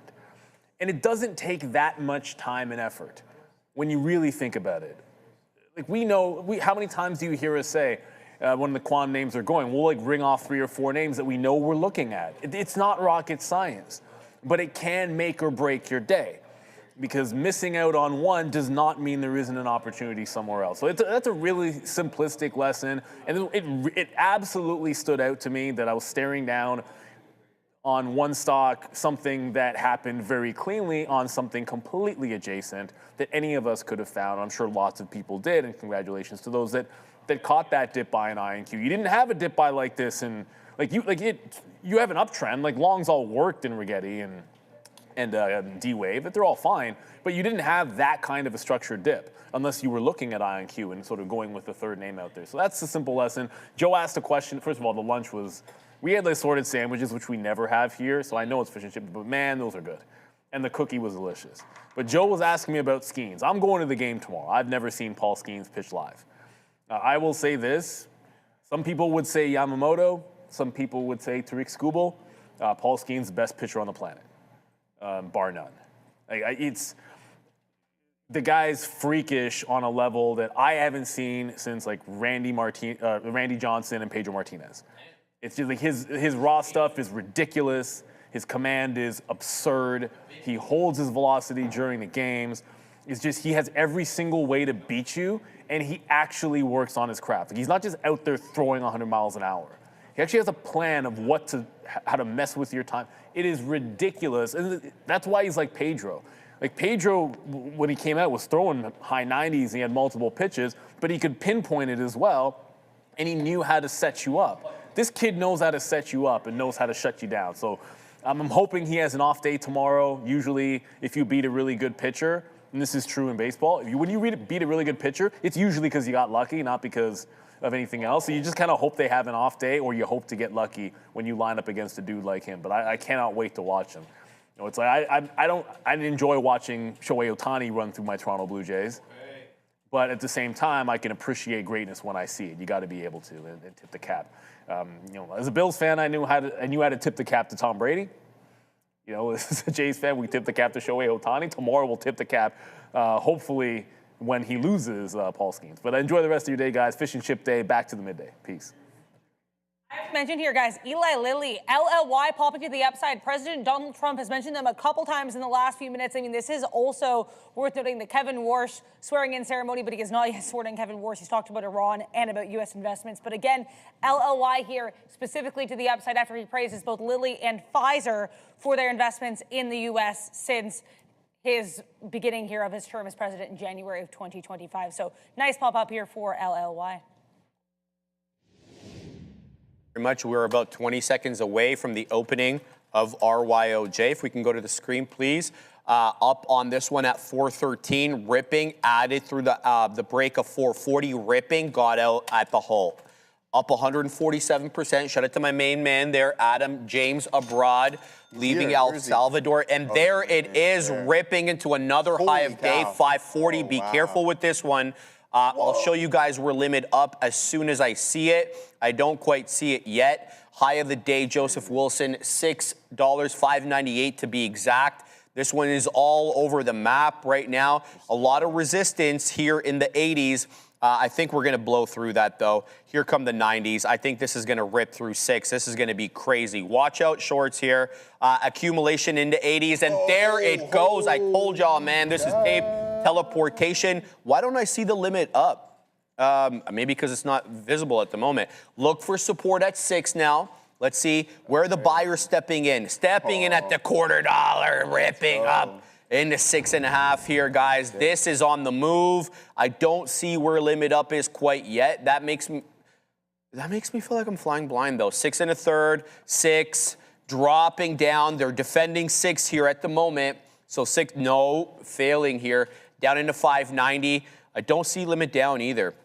Let's see where the buyers step in. Back into 6 we go. This could be a little bit of, zig and zag at this whole dollar level. So let's continue to watch here. There does seem to be buyers in and around 6. You're going to have to give this room, though, to like the $0.75 or something like that because of the wick. So let's keep a close eye out on this one and see how this one ends up going, Joey. Yeah, it's a big-time move. I have it up on my chart as well. Dang. It's interesting. 212% at this high, a little bit more, and some big-time moves.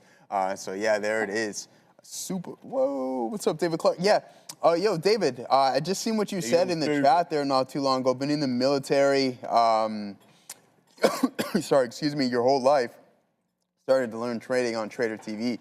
Hey, man, look at this name go. Yeah, thanks for that, David Clark, and obviously thank you for your service. $7 now, 239% as this bad boy. Oh, there you go. You just punched that, eh? Yeah. I was thinking about punching it at $5 there to see what we got going on. You took some more off at the top there. Not too bad. A nice little scalp city on that one. So, yeah, it looks like it still wants to climb here, guys. Tape relatively strong, so some monstrous stuff in RYOJ, Rookie of the Year, even though that's not exactly how it is. We're going to send it over Buyer to at 2/3, guys. Look for the defendant. Hold on a second, man. We're in the middle of a big trade here. So watch for the resistance. There it goes back into 7. Look for the move now above 7. There's going to be resistance in and around this area. So where are the buyers going to step in? That's the most important thing. Look for recurring areas where buyers are stepping in. And then most easily, if you're not able to spot these areas quickly on the level 2, you need to be using the 5-second chart. Currently, we're following the 10 EMA on the 5. We haven't breached it quite yet. That's what I'm looking at on my top screen. There seems to be a buyer in and around 3/4 right here. Buyer at 78. Big buyer at 78. Does he backstop us? No, he doesn't. Into 75. It's losing trend. There could be support at the $0.50. Let's keep an eye out on this one. We're going to go up to Adara. Just be aware here, guys. U.S. President Donald Trump, we have the swearing-in ceremony completed. We now have Kevin Warsh officially sworn in as the new chair of the Federal Reserve. He's beginning his remarks, so just an update. He is now Fed Chair Kevin Warsh, and he is giving his remarks to actually rapturous applause here at the White House. Hey, what's going on, David Clark? Yeah, I've seen that. You said that before. We're all out of IONQ off of those highs. We couldn't break this 65.20. I was going to hold off for 30s, but that's not the case. Our boy Adam James back in the chat. What's going on, brother? Nothing but blue skies. Let's send it back over to Cherif's screen there. No, man. You're in it? Oh, okay, all right. I'm giving it to the $0.50. Concentrate. All right, man. Do you These think things move quickly, bro, in case you haven't noticed. Like, no, I couldn't tell, man. No, that thing's absolutely going parabolic. We're all out of this IONQ. Resistance at 80. Let's find some other opportunities here. I mean, Tesla, we missed that trade, and you can see the break. Nice trend line. Bro, I feel like you want to talk about it. I'm just updating the people. Okay. And there it goes again through 7. Joseph frickin' Wilson. We're looking for more now, though. We want a big spike through 7, Joey. If 7 rejects, it's going to get ugly. We need a big spike through 7, and we're not getting one at the moment. There it goes into 7.25. Boom to the high side. There's 740, baby. Where's Luis? Where's Luis at, my man? Where is Luis? Yes, we do need Luis because he kind of tempers our expectations. When things start turning, he's actually quite good to tell us it's about to turn here, guys. Hey, reason. Dude, this is ripping, man. This is trouble for the It's shorts. still going? Yeah, man. It just went into a false halt at 61. I don't understand why look. We're not seeing the red rectangles anymore. I don't know what's going on. Like, Make sure, maybe try it again. Make sure. I think maybe something changed on the settings after the update or something. Check your settings. I didn't change anything. That's the thing. Like, okay. I know for a fact Oh. I didn't change anything. Oh man, what the heck? Joseph. There goes ROYJ into the high, baby. 278. We took it out right at 7.5. Halt level 761. Where's KC 526, man? Like, it is criminal that she's not here right now. She'd be all over this, dude. Are you kidding me? Shout out to Bovin, man. Bovin, round of applause, dog. I'm going to keep shouting out Bovin. I'm going to keep giving him free publicity because he keeps making these calls. The OG Bovin. We love you, brother. Excellent call on you, my man. She was here in the morning, he said. Here in the morning. All right. I mean, we'll find another one. It's Friday. It's Friday is right. And then it's Saturday, Sunday. Friday again. Hey, everybody on the other side of the ocean there, guys. Do you know who AJ Tracy is? No idea. Okay, he's like a British rapper. All right. If 420 Bud Monster in the chat or anybody in England, is AJ Tracy popular in England? Because I love his shit. Oh. I think he's excellent, even though he's a Tottenham fan, which as a general rule, I usually wouldn't associate with that kind of person. You don't like those types But is of people. AJ Tracy popular? He's amazing. Yes, Mihawk. Okay, I want to see. Okay, kinda, says K Stall. All right. Cherif voice, no, not in SE Asia. I listened to him, says Looney Wayne. Southeast Asia? Yeah, Craig David. No, man, I'm talking about Craig David. That's ancient. Craig David. I like Craig David. I like Craig David too, but that's I like Craig ancient, David. right? Like, no, AJ Tracy, man, I love this guy's music. And I didn't even realize like I liked him because there was a lot of his songs on my playlist, but I didn't even bother like looking into the artist. And then at the end, I'm like, hold on, this sounds the same. So I start scrolling back through the songs, like, oh, it's the same guy all throughout. Yeah, I love the age. I like the Get out of here, bro. I like the UK slang and the flow of UK rap. All right, I do guys. like that, yeah. This thing's on fire, 278%, man. This is a big time. What's the top showing right now? We halt at 761, top showing 761, and Tesla continuing to climb. I don't even really want to look at NVDA, to be honest with you. It's just kind of like that annoying, like a mosquito when you're sleeping, just buzzing around your ear. That's probably the worst sound on. Probably a lot more. But anyways, aside from that, let's head over to our watch list and see what we got going on as the quantum names. Rigetti is going beast mode right now. $27 and still climbing. There's no stopping this name at this point. I wouldn't be standing in front of this or looking for any form of a pullback that's going to be aggressive because it's buy program 101. Where did we see this before? Oh, you guessed it, Intel. So maybe it's time to get involved with some RGTI. How does it look on the from a bigger picture, RGTI? Head over to the daily and see what we got going on in this bad boy. Holy cow. Brendo just sent me a picture. He's in Italy. And look what he sent me. BYD. Yeah, and he said they're everywhere. Yeah, they're everywhere. I'm like, I told you, Brendo, it's just a matter of time, baby. They take over wherever they go. I know, SSC, I always talk about that. Brazil, they're everywhere as well, man. Yeah. I mean, they're already here. Shout out to I saw them in Dominican, by the way. Build your dream, man. Yeah, build your dreams. That's literally it. And I thought that was a little strange, seeing that it's a Chinese company with an English name. I thought that would be a little bit, you know what I mean? Maybe it's meant to captivate or get the English consumer. I'm assuming, yeah, Right? probably has a lot to do with that, right? They want to be a global brand. It's not junk nihilist in Thailand. Is it? Like, is that a personal experience? Majid says Colombia too as well. But BYD now here in my tiny Belize says Todd's World Travels. Oh, Todd's World's in Belize? My Belize, God, my guy. let's go. That might be the new final destination. That's crazy to say it like that. Belize? Final destination. Yeah, Belize, man. Is that what you want to? Is that after Thailand? After Vietnam? Yeah, we'll see, man. We'll see if we'll head over to the name. But You saw what I Belize did is there, right Assassino? Because he loves all these different places, man. Yeah, Like, well, I mean, if it has palm trees by the water, I definitely favor it. That's for sure. And isn't cold 8 months of the year. I'm all about that life. Yeah, but Belize, English speaking. Did you know that? I did know that. Yeah, I okay. did know that. Yes, All right, I did. Not so much in Da Nang. But I bet you, I bet you anything though, you probably get by with English in Da Nang.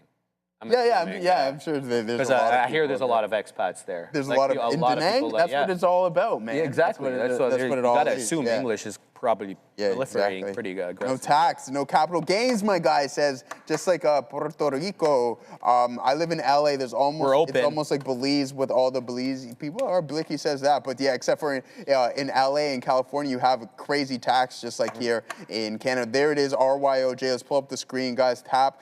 Now starting to sell off a little bit, but see if buyers start to engage. The tape is extremely strong on this one. So, I mean, hey, be careful. Cherif's back in it. No, I got out. Oh, I got out. You got out on 7, 38. I'm right out. Yeah. Not That was quick as it's starting to Yeah. come back in pretty aggressive here. Cherif was up 280 at I one had to point. hold Now 7, starting Joey, to sell. yeah. Now, boom, breaking 645s. So dumping a little bit here, guys. But I mean, hey, you catch any bit of that move after that first initial halt at that $5 marker, you were off to the races and fortunate enough to get caught in another one to the top side. But the third time, not necessarily always the charm over there on RYOJ. Yeah, we got caught in that one, got out quickly through the break of 7. I don't know if this one's done, though. We're going to continue to watch. Let's see if it loses 6, because it still hasn't breached prior bar low. New candle now on the 5, so relative to the prior candle, 629 low. Current candle, 640 and dropping. Let's see if we hold trend, right? So 629 low. Let's see what kind of buying we get in and around the 30s and or the current bar low, as I mentioned, 640, right? 640. Let's see if we breach it. It's showing greenery right now. Let's see. I'm going to get in here. We're going to give it to 638. Let's see if we can kind of deal with this. Where are we in at 69? And there it goes again into 80s. There's a seller into 7. Give me that one as well. There's 710. Let's do it again. No continuation through 7. What do we have on? 69. Perfect number. Let's go. Let's see. There's a seller at 90, guys. Can't shake the seller there. Watch for a price spike down. And there we're out. So we'll take out the other break even as it didn't continue through 7. So a quick scalp there. But hey, look, there's still that 640 candle low. Don't forget about that, right? There it goes again. Let's see if we can kind of hold on to this one. 640 current candle low. We haven't lost that. We have higher lows currently on the 5. That could change though, right? So let's continue to watch here. No, and 7 is obviously an area of resistance. So I'd like to get above 7 here, but this is the good price. And here comes 7 again, and there goes 7 again. But a little above 7, a little bit below 7, Joey. So maybe I should just give it to 640 and just allow it to stop out, right? That's the current bar low. Continuing to watch here. Let me flip to this one on the 5 second. Okay, so we definitely have a lot of resistance at 710. We haven't been able to shake the sellers at 710 quite yet. I'm looking at the 5 second chart. We have an upward pattern though, so we have higher lows on the 5 second chart. And there it goes into 730. 727 showing now. So there's the breakout. Look for the move back up. It's a 762 high. This could take out the highs here, guys. So let's continue to watch this one. Joey, I'm going to send it to you. Yeah, man, absolutely. Oh, there it goes to $8. Man, this thing is absolutely going bonkers, man. This is a big-time mover, almost 300%. It looks like it wants to continue to climb. There it goes, $8 and change on RYOJ. This is the shiny new toy here today. So, guys, be prepared. Yeah, 804 high. That was a big-time move. What I'm looking at here, I don't really want to get too far away from this, so we'll keep this up on our chart because it's definitely the hot one of today's session. But what's also hot is Rigetti, just not as much momentum, but steady up into, like, I mean, this is just a straight line looking like the CN Tower right here. 72% in the span of 3 trading sessions. I mean, you had that low of $15, and I wouldn't be surprised if a matter of the next couple of days, you see $30. So that's going to be 100% return if you've been holding this. I mean, hopefully you haven't been holding it from the peak, but 100% return in a short period of time, which is substantial. So Rigetti, the better performer, in my opinion. Well, I don't need to do my opinion. We can actually do the math on some of them. Big time move here in IONQ. That's 40%, not even close. QBTS, or QBT, that's crazy. QBT, come on, you can do it. Let's see what you got there. 50%, cool, right? Like this is small potatoes compared to what we're seeing in RGTI, $18. Okay, this one's almost there, 69%, but RGTI leading the way from percentage gain compared to some of its other peers, so it's looking pretty good. Where's my quantum ETF? Where's this thing? Let's find it. Qubit. Can you guys tell me in the chat, because I used to have it in here. I don't know where it is anymore, but I believe it's QUNT or something along those lines. Let me know what the quantum ETF is. We'll pull that bad boy up and figure out what we got going on. We'll get back into our RYOJ as it's continuing to hold up north of $7, $7.61. So that's a pretty good look on that. SoFi's still been not the best, and same thing with NVIDIA. 217, not horrible, but if you look at it from a daily, it's tough, man. I don't think we're going to find any long. This is going to be a key pivot level, so 213, and I'll be prepared to buy a little bit more. QTUM. Thank you. Yes, that's it. Let's see how this has been. I'm sure it's been performing phenomenally. Bang. What? How is that even possible? Who's this being led by? You got to figure out the holdings on this bad boy. There's IBM, but QTUM, the quantum ETF, off of the March lows, is up 52%. Okay, what the heck is going on here? All right, we'll send it over to Adara. Uber dropping in a big way here, seeing reports that they're considering all options for full takeover Delivery Hero. Again, UBER to the downside, reportedly considering options for a full takeover of Delivery Hero. Back to you. I have the quantum ETF. I don't even know how some of these names are in there. That can't be right. Here it is. So it's not even like quantum stocks. It's a facade. It's not. It's like chip names: Intel, Micron, Nokia, MediaTek, onsemi, Advanced Micro Devices, Marvell, Texas Instruments. Are you kidding me? There's no quantum names in this. Oh yeah, I remember Jose and I were looking at this and we're like, yo, that's not even the actual quantum ETF. So what the heck? It's just other chip names in there. There goes IONQ as we are all out of this one, about to put in a new high of the day. So not too bad of a look there. What's this pullback looking like on Tesla via TSLA? Someone in the chat was asking me, Dave from Thailand was saying, hey, do we think we can hit $16 here on Tesla? Doesn't seem to be the case right now, because you do have a double top almost to the penny, and that's not going to be a good look. So a big time rejection as we're starting to slowly come back in. Now here it is on the NASDAQ and the SPY. Let's slow things down a bit. Woosa, we don't need to be yelling, nor do we need to be going so fast. We'll just slowly, man, I can't believe what this name is actually doing right now. There it is, a new high of the day. So we would have hit that dollar bill, y'all. Come on, man. So annoying. All right, we'll just pull something else up here and see what we got going on. Yeah, so what I was looking at is the NASDAQ, the triple Qs, pulling in on the 5-minute time frame. Almost tapped into that new all-time high. So let's see if the volume-weighted average price holds up. And then we also have the SPY. How's that looking? Almost all-time high. So I wouldn't be surprised come Tuesday morning when the market opens right back up. Don't forget, guys, Monday, Memorial Day. I'm sure a lot of you are aware of that. But gap up. You're at all-time highs, you open, you close at the gap, and then maybe you just hover around and chop around a little bit. But we've been on a big-time run. How's Coinbase been performing in all of this? Not good. Not surprised, as crypto is just not really in play. Same thing with Robinhood, SoFi down to $15, IBIT. Hovering, but I think at this point, guys, we have this trend line break. There's no aggressive buyer stepping back in. Be prepared for a retest of this. And if the momentum really starts to pick up, I would not be surprised if we breach that $34 marker. All right. So I think we might be in a multi-year bear market. When did this start? October of 25. Ooh, yeah. So Cherif, October of 25. For what?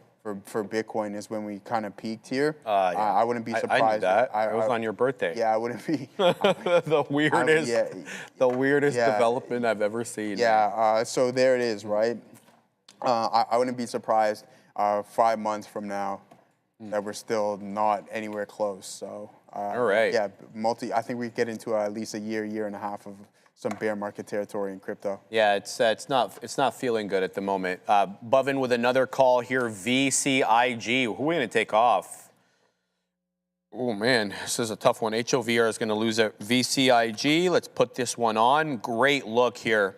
Great call out by Bovin on this one. Topping, tail into 140, though. Try to pick it up off the 115, I would say, and then maybe a loss of 105 or 108 gets you out of the trade. Keep your eye out on that one. I still think RYOG is still in play, but it's in a consolidation mode. Look at the higher lows on these 5-minute candles. I want to see a breach of the prior bar low, and then we'll kind of be like, oh, well, you know, that maybe this one is a little bit past its prime. So continuing to watch here on the 5-second chart, there's a local buyer at 675. Here we are again at 730.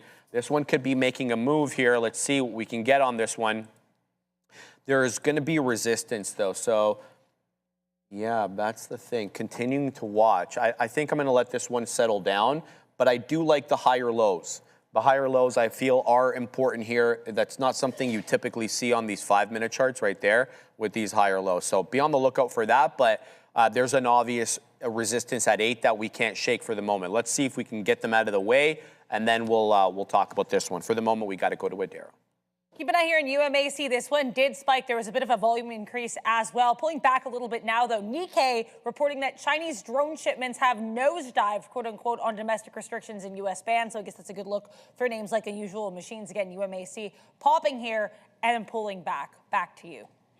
When saying Peloton is moving, Peloton, let's have a look at that. Yes, good call, Darwin. Yeah.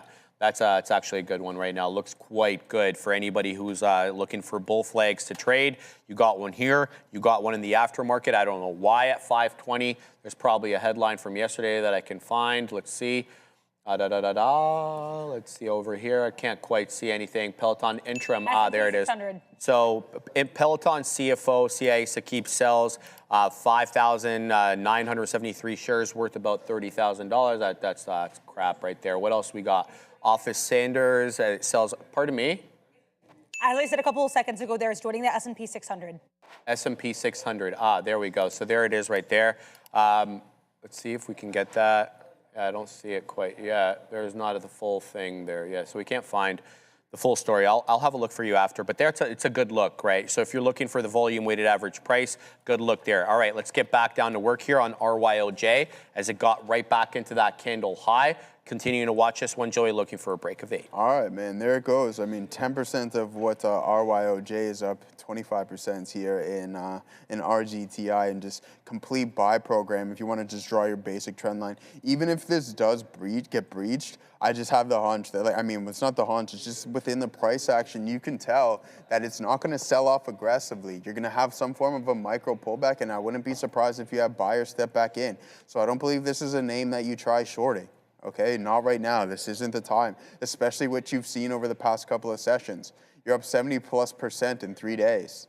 That's insane since earlier in the week. So if you were someone who's been re-engaging here in RGTI, then you've been having a wonderful time because it's just been absolutely crazy. $15 now up to $27. And by Monday or Tuesday or at some point next week, we're going to call it, you're going to see 100% return in RGTI. Now, IONQ up 11% here today. I believe this is going to be the leader, IONQ. It was one of the stronger ones. We're waiting for Tesla to pull back. It's more expensive, and it's the most expensive out of the popular names that we talk about, the QBTs, the QBTSs. It's $65 and still climbing. So we got out of that one a little bit early, but that's okay. We'll take the profits and run. We didn't have the best entry either, and if I was going to add into any form of a name, it should have been this one, not NVDL. That thing has not been performing, and it hasn't been ever since that earnings report. It was hot for quite some time, for that month or so, or a couple of weeks, whatever it may be, and then it's cooled right down, and I wouldn't be surprised if you get some form of a retest. The unfortunate thing is that you had that lengthy consolidation, and you were hoping that you'd find some form of more continuation, but that hasn't been the case. You're not going to complain because it is up 40%, so profit taking probably there, but you don't want it to fall into what Microsoft has been up to, and I'm not saying it's necessarily going to, but where you go into like 8 or 9 months of consolidation and then you eventually break down, that's not good. I mean, I know Kramer says this quite often, it's the name that you want to invest in and not necessarily trade, which I tend to agree, but even so, it's just like, I don't know what it is, and I understand that investing is a long term, but when you have so much money funneling in, and I was listening to the All In podcast, so they're just like, if you really want to see where the next big movers are, is just follow the money. Right, so like, where is Meta spending? Where is Microsoft? Where is Amazon? Where is Google? Where are they spending? And where is that money all trickling down into? And that can help you find some high quality names like Applied Digital, Hive starting to step into the market as well. So there's plenty of plays to be had, and it doesn't necessarily have to be with these individuals. But it's funny because they're spending all their money into NVDA, but yet the name doesn't want to kind of outperform what some of the other ones are. Market cap has a big influence on what's going on with it as well. All right, man. Yes, absolutely agree there. Oh boy, it is a day. Yeah, just took a bunch of scalps there for the 8 rejection on RYOJ. Nothing to write home about, but all positive trades. So happy with them. Just bottom picking and then selling into resistance multiple times. So nothing like the initial trades, but hey, we'll take it. Continuing to watch some others. Right here, I'm liking the way HYLN is looking. I mean, it's a much more calm trade than RYOJ and a clean hold of 550, a clean hold of the 10 EMA, and now it wants to take out that area high into 61. There it goes into 62. This one could see $6 sooner rather than later. FJET as well has been slowly stair-stepping up. Bovin was telling me VCIG was on the move here. Let's watch VCIG and see what this one's got. Topping tailed into 140. It hasn't tanked, but it's putting in some higher lows. I don't know if this is the recipe right now for the breakout trade. We'll continue to watch this one. I still think ROYJ is not done. I think we're gonna have a massive break through $8. It's just about holding through all the noise there. Sorry, the chart's freaking out. But the area low, I'll give you the area lows on the 5. So 7 and a 5th is the local area low. And then below that, you're looking at 7. Below that is 690. And then below that, you're looking at 675, 673. And so those are all higher lows. We do have some topping till candles, all of which have failed $8. So yeah, it's like you really have to be super quick with where you're picking this up off an area low. And here it comes again. So the area high, just to give you an idea, 766. Here we go. Let's see if we can get back above that area. No, not for now. We know 720 is the area low and 766 is the area high. We're in the 60s, we're in the 50s, we're somewhere in between, neither below or above that area. Watch for price spikes as well, in both directions, mind you. So I'm trying to see if we can pick up something in the low 40s, high 30s here so that I can get it at an area low and then possibly try to take it to the high side. It's using my hotkeys, but perhaps there are better trades. But I really do like the setup on this. I mean, the higher lows, the flat top, it's screaming ascending wedge, but it's not. There's nothing guaranteed about this trade at all, quite frankly. So continuing to watch as Joey looking for some area lows so that I can take it through the area high. Surprise, surprise. Good stuff, brother. So Intel with a high of the day, we're around $122. I'm just running through the scan and the watch list to see if there's any good opportunities. I wanted to go over to our good friend APLD, another name that I don't own and would like to, but I'm just not going to chase it all the way up here. I just don't think that was logical. Even though it's pretty strong, it did print a new all-time high. It formed this consolidation. I was talking about this name with Jose quite some time ago, and I mean, there it is. Like in July of 25, this thing was like $8. You go back a little bit more in time in April, or we just go from a year essentially from where we are, $7.29. So that's a nice return there, guys, 544%. So not too bad. Let's see what my boy's stock is doing that he's raving about. Okay, so nice recovery. This thing is absolutely insane. Look at this trend line break. This is almost textbook here. Multiple touches, and then it just snaps, and then bang, from this point, from the break itself, 41, I'm pretty sure you get like 33, or you get like 50% almost, 72%. Wow, that's a big time move. Now you're starting to form some inside days, but this thing is just so resilient. So is the TSX. TSX isn't bad. Like, you had that pullback. Now we're almost at the all-time highs. Like, it's funny. We often talk about how the stock market isn't a reflection of the economy, and I mean, this couldn't be more said than what we have going on here. Like just coming in flat on GDP, like 1%, I believe it was in 2025. But look at what's happening here in the TSX. This is insane. 55%. From a little bit over a year from where we were in the TSX. I mean, that's pretty big, man, if you guys ask me. So, yeah, I like it a lot. Do I want to buy it all the way up here? I don't know if that's necessarily the case, but something's going on, and you have to find a way to get involved with this. So I really like this. Is the Toronto Stock Exchange there, guys, just down the road from where we are. So, yeah, that's some good stuff, guys. Amazon at a key level since pre-market. Let's see what Amazon's up to here, Gorev. I don't really, like, I'm not, when I say that I'm not in love with something, Gorev's like, yeah, hey man, look at this trade, takes it, and I'm like, yeah, I don't love it, and then it rips. So I have to listen to what Gorev says and take a look at what Amazon's got going on at this very moment. So coming back in with the overall market here, are we gonna hold up? I think it's gonna depend on this name here, Google and AAPL. 309, you are coming in off of those highs, which is just around $311.41. So you're starting to pull back. We can just draw our basic trend lines. Boom, you go from the peak to where we're currently trading at. And bang, where's that support level? Maybe we can classify this as a support level, but I mean, that's just like a wannabe shelf. It's nothing really substantial, but I wouldn't be surprised if you have VWAP buyers starting to step back in, and then it helps snap this. And I don't know if you're gonna climb any higher here today, but you never know, right? Leading into the long weekend, it could just be buy programs left, right, and center. DRAM, how have you been doing from the daily? Oops, that's the weekly. Not bad. Okay, so now how many weeks? April. Okay, so not too bad over there. So bang, 56.26. Sold off to 46, so you caught a $10 haircut just like that.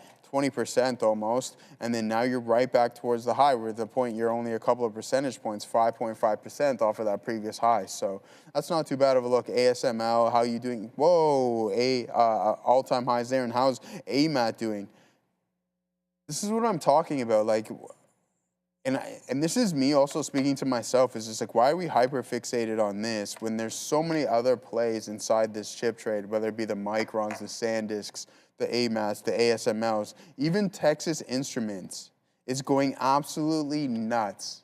Like, look at this name. I believe it received I put it on the upgrade list this morning. Oh, there goes my footstool. So there it goes, man. And I'm pretty sure this is all-time high on TXN. Like, this is crazy.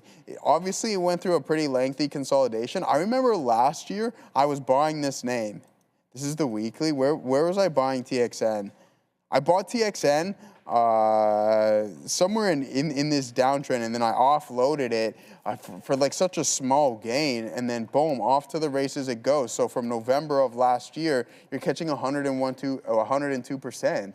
You're doubling your money just like that. Well, not just like that, obviously over some time, but TXN is a big-time play right now, and I like it. They're investing in the United States, building that. I'm pretty sure they have a fab, a new fab being established in Texas. So, hey, a lot going on across the board. And AMD, I like what Mitch Hogue had to say about this, just the potential of more growth within AMD.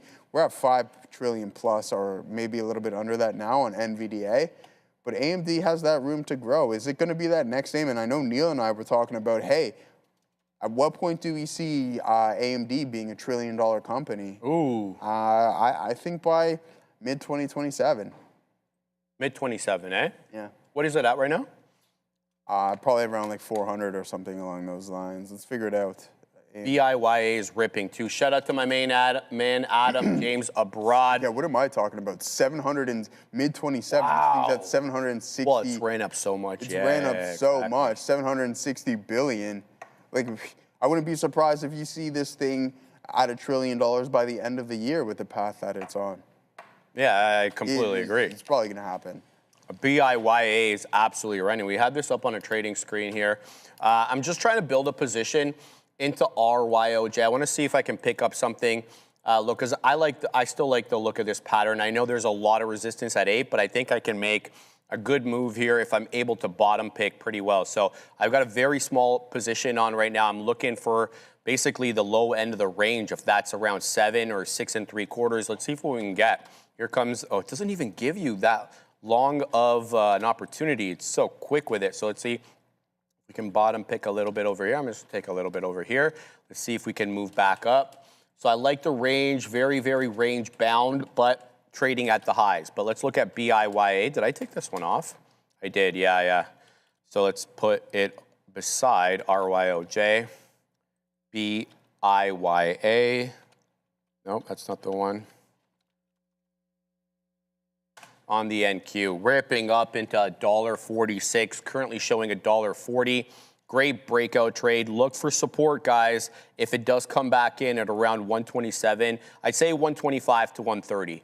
be on the lookout for that. So I'm going to set up some orders there. I think that that's probably a good opportunity to pick some up, but it does have a tendency to pop up and fail. So if that's the case, be on the lookout. I'm going to put some beak wetters at 688. Let's see if we can pick up something around down there and mosey on up. So still small share size with this one, trying to pick it up at the lower end of the range and then try to take it for a move into 8. So currently 738, showing 34s, nothing to write home about there. People are also talking about Sidhu approaching $5. Grunfeld is saying AKTX.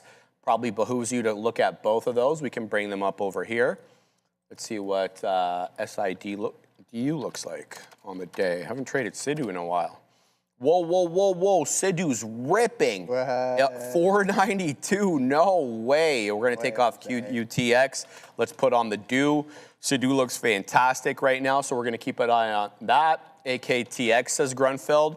Yeah, recovering from below the volume-weighted average price. Still well below, though, the aftermarket high yesterday into 15 3/4. So be aware. But it did take out that, I think, early pre-market high. Not the full pre-market high, I should say, because that 4 a.m. print goes to like 1450. But the prints at around 7:50, 8 o'clock were 1150, and it ripped through that. So good look there. But Sidhu looks really good right now. We're going to keep a close eye on that, Joey, but I'm trying to trade RYOJ here to the high side. All right. Yeah, so let's see. Guys, I was literally saying moments ago, I was like, yeah, when you get this trend line snap, it might not be that aggressive. I mean, it drops almost 78 cents pretty quick, right? So I was a little bit wrong on that one. But just be cautious of buy. Hold on now, Cherif. We got to take this one. Take it. We got to take it. It's a horrible engine. We're going to post up on IONQ. I like that indecision print, considering we had a little bit of selling, but I believe buyers can step right back in on this bad boy. You may as well take a stab on it, considering, we caught the fill. Bang, let's go. Let's get a nice little pop, see if we can get it into 65. I don't even know how many shares I took. Oh, okay, all right. Double than what I wanted to, but hey, man, we're not going to complain about that bad boy. $65 and change. If it cracks 64, then we have to get out of that one. And that's quite a wide stop. There it is, just like that. A nice little pop. I mean, nothing substantial nor to write home about. What am I doing over here? Something is like, oh, there it is. Okay. Hey, guys, good luck with your trading. I have some long-dated calls on Redwire, expired January 27th. Weekly reminds me of Sox L. Sorry, I'm trying to grab something with my feet. It's not working. Months ago, expect ATH, all-time highs. Thoughts on Sox L? Yeah, let's pull up Sox L here for you. Sox L. Let's see how we doing over here. How you doing? Weekly reminds me of Sox L months ago. Okay, so you're kind of comparing. Yeah, perfect. RDW, comparing it all-time highs. I think, again, like just with the path that you're on, it's hard to go against the fact. And if this is the all-time high, then, I mean, yeah, I think at some point, oh no, the all-time high is $26. That's a little bit further away, okay? If it was this previous pivot high, I think that would be reasonable. But where we're currently sitting at right now, that's a pretty big return. You're looking at 53%, right? So that might take a little bit more time next week. But again, I could be totally wrong. Look what I just said about Rigetti and some of the other names. Hey, I don't think we're going to have too aggressive of a pullback on them. Look how aggressive it was. Now, bang, there goes IONQ starting to climb a little bit higher. $65 would be ideal for the kid to see if we can grab that one. What's up, G-Baby? G-Baby Doe. Joe. What's cooking, man? That SoFi going to rip. Cherif Joe, I got every book for CMT, says CFA. Nice, man. Nice. Bang. Keep studying. Yeah, that's exactly what we want to hear. Read away. And we talk about that in your earlier stages of your trading journey, is read as much as you possibly can. Absolutely. Just even with every day in life, you want to continuously read. But especially in those earlier stages, just remain a sponge and absorb as much. Watch, read, go on YouTube, watch back videos, and just educate yourself as much as you possibly can there, David Clark. I'm going to focus on this IONQ trade and get my footstool back up and running here. All right, okay. Sidhu's continuing to rip up, guys, right at $5. It's not up a lot, but it's a good-looking pattern as well. So keep your eye out on this one. $5 is where it's looking right now. Good look here for SIDU. I don't know where would I pick this up, though. I mean, I see such a far area of prior area of support down into 4 2/3. And I don't think we've cleared $5 by a substantial amount yet that we can start saying, you know, look, I'm going to use $5 here as support. But there's a lot turning at the moment as well. NXXT is turning as well, the one that I was involved in. This is a bit of a spready name for a 60 or 86 penny name. It has a lot of resistance at 90. I was able to get some prints on the north side there, but there was never really that good of a continuation. KIDZ as well, really finding support here at the volume weighted average price, and it's also starting to rip. So let's pull up KIDZ over here. I'm going to take off NXXT. See if we can get this one going. Fantastic look here. There is some resistance at the 61 penny area. We saw the topping tail candle at 12.05 right into that area as well. So be on the lookout. This is the area I'm talking about. I think if we breach this area, that's definitely, what I'm looking at there is 63 pennies or thereabouts. If we take out that area, that would be another breach of a prior area high. So that would change the trend of lower highs. But for the moment, we're still below that. VCIG, I'm not really liking at the moment. Shout out to Nick Dub. Shout out to the man. What else we got over here? BIYA, as Adam has been talking about. This is the area support. So watch out here. We could be finding support at around 125. Remember, I was saying 125, 120. Let's give this one a try, Adam. Let's see if it holds up at around this $1.25. I'll give it to about, $1.18. Something in and around that level. Shout out to my man Ozan. I'm watching F1, so you need to let you know what, Ozan. Tesla. Oh, so patience. Yes, of course, always. Got to exercise a lot of patience. All right, bottom pick there off the $0.25 on BIYA. It's turning into a bottoming tail hammer candle. Let's see if it can continue up, but that was a gnarly move by BIYA into that $1.46. It didn't make it quite up into the, into $1.50. So maybe we can get another attempt here. I'm in with you, Adam. Let's see how this one goes. There's $1.30. To change trend, I think we need to breach prior bar high, which is currently 133. So we're on the way, on the 5, of course, on the 5 minute. So the 1245 bar on the 5 minute, the high of which is 133. Be on the lookout there. Why is he laughing, Ozan? You're always making me laugh, bro. But yeah, good luck, guys. Good day today. Let's see if we can kind of continue with the day. Gave back a little bit there on the scalps with ROYJ. But hey, if you don't take shots, you can't, you can't really score, man. Can't score, man. Can't score, yeah, well said. If you don't take shots, you can't score. So yeah, there it is. I mean, we were ITM 20 cents, and then now it looks like it wants to break some of these levels, and it's not looking good from a 5 minute. I mean, the momentum is most definitely to this downside right now, and we have to keep our eyes on some of the other names just in case it does want to crack through this pivot. Nice little uptick there. Come on, you can do it. Buyers, step back in. We were so hot for so long. We're not going to cool down that fast, are we? All right, a nice little uptick. One thing that we have to keep an eye out on now is just the lower highs, right? So if you're continuously printing lower highs and it doesn't look like buyers are going to engage too aggressively, you have to be prepared to get out. So we already worked one trade on this one for us in IONQ. Did climb up to 65.76. Now, if this breaches and we sit on the backside, oh boy, I think we can get really rocking and rolling on that. But what we need to do is zoom in here. We'll get a little bit better of a picture. And we just don't want to see that steady defense on the tape. I was trying to put our quote highlight up here. All right, so there it is. Like, I mean, we're hitting the ass. We're hitting it. So let's see if that can continue, man. But other than that, if it cracks, which it seems like it's going to, because as we print in betweens, it's just not doing exactly what I want it to. So lots of dark pools. You're going to see that throughout this platform, which is you get these spikes up. It's just dark pool prints, and it's like if you really focus on the tape and happen to find something, you'll see it printed itself and then come right back in. So it's where I like to use is focus on the level 2, not necessarily the price action, starting in the time of sale, so you can actually see the genuine prints, 46, 45. We're back down to 46s, so let's be patient to see if we can find a potential break and a recovery here in IONQ. May as well stick to the guns that have been working for us here today. Are we going to get a curl over in the NASDAQ? Hopefully, that would be pretty nice. But if not, then so be it, man. There's plenty of time left within the day. We got about 3 hours left. And I think that's going to give us some good opportunities to get back on the positive side of things. Yesterday was a green day. I think there was only one that I had this week that we were red. So, yeah, let's see if we can continue on that path. It is what it is, man. Nothing to write home about. It's not about one single day. Better than being red every day. Yeah. No? Yeah, just Right? significantly better than being red Significantly today. Yeah, better, so baby. let's go, man. If this works out, we're gonna be barbecuing some steaks here. I'm gonna be barbecuing steaks regardless. Holy Man. schmoly, there it goes to the downside. Rejected that level as the quantum names are really starting to pick up momentum to the downside. We got to get out of this trade. Really? Okay. All right. Let's take care of that.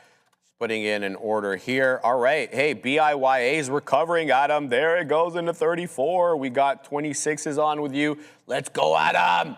Beautiful trade. RYJ. Thanks, Bovin. He's out of RYOJ. Shout out to my main man, Adam James Abroad. We're doing well here. So we breached prior bar high.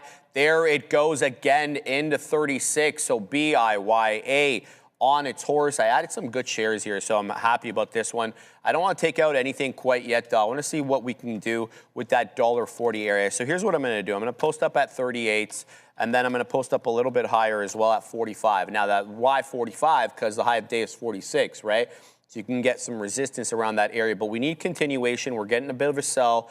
Now, even though we breached prior bar high, people taking profits or shorting at this level. Oh, man.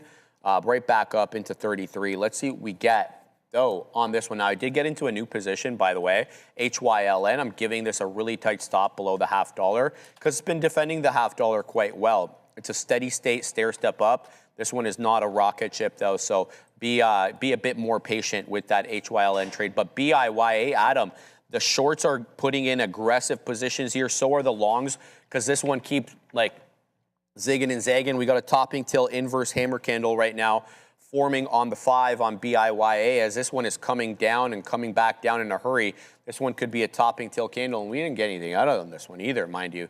So we're going to have to keep a close eye out on that, but I do have my stop in play. Watching here as HYLN, I'm looking for a high day breach on this. I'm looking for the move into like 66 or 67, currently showing me 56, pardon me. So that is something to look out for there.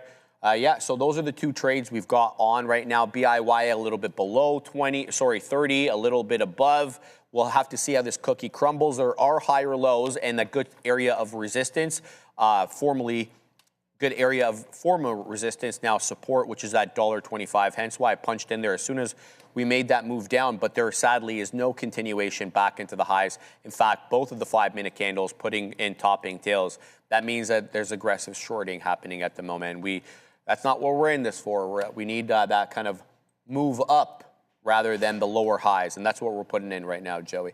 KIDZ curling as well. Let's see if it can take out that double top. It put in at 61.25. That one is also a good looker. All right, man.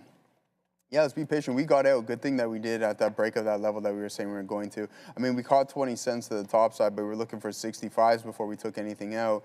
Could have got out break even, but we'll be patient and wait for this momentum to slowly cool down. I think there's going to be another opportunity to re-engage in this long. I don't even think that it's shorts being engaged. It's more or less buyers taking their foot off of the gas. What are you trading options or regular shares there, Zach? These are all shares here, my guy. Okay, why does that do that? So yeah, let's be patient and keep an eye out for a potential trend break here. I'm ready to re-engage. I mean, we had one winner on it. We may as well take another attempt when the opportunity presents, if and when the opportunity presents itself. So if we do have another print and then we eventually breach this candle, then let's try it again. And if we get any form of like 20, 30 cents in our favor, we look to take some off there. So yeah, wait for it to cool down and then get back involved. How's Palantir been up to today? Weekly not looking too good. You want to wait. It's the exact same thing that we were talking about for quite some time. It's just wait for this to be broken, and then you open on the back side of things, right? And then sure enough, maybe you can get some nice price action and some trading in a recovery here. 669, we're coming off that trend line break, right? We've seen that. And how's my guy Walmart been doing? Uh-oh. Wally's World not performing that good here. Cherif, bang, high of $135, and then it's like, can't do it. So yeah, a little bit tougher of a look there in Walmart as it comes down pretty hefty. I mean, to the tune of 11% off of the high. Not too bad, right? I mean, like, look at the run that it's been on ever since it split. Too bad that didn't happen in Netflix. Honestly. So everybody was happy when Walmart split. You get that 137% from that point of February of 2024.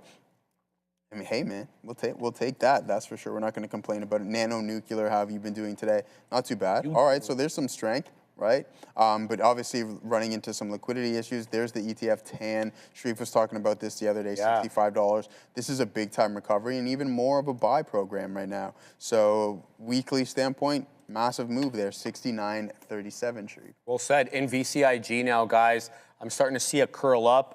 We got into a nice position here. Where do we get in? 27s. I'm looking for 36s.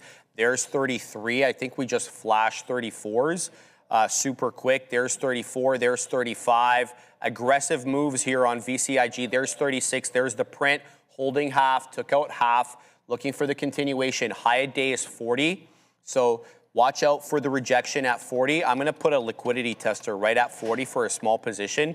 Let's see, we get rejection now into 34s, 33s, dropping back down now as the sellers take hold here. Watch out, we need to break through that high a day to really kind of get things going. It's not going to be a pretty trade if we have to trade the range, and you know, that's not the move on these ones. 37 now, looking for the move past 40. I'm liquidity testing this one at 40 to see how easy it is to get the print. But there's a seller here of note at 37s that we need to be alive to. There's 38, 39. Watch out for rejections now, guys. There's 40. We're not going to get the print unless it crosses 40. Huge selling at 40. Look at the tape. Pick up, and there it goes. Joseph into 43. That is a new high a day. Looking for more. Let's go ahead and set up at 45 now. We're looking for a little bit more here. 43 showing up. 44 is imminent. 44 is printed. No continuation, though. Looking for 45s here. There's a seller of note at 44 that we can't shake. Watch out for the rejection. Let's see if we can at least move up on the level 1 into 45. The answer is no, and down goes Fraser. Oh.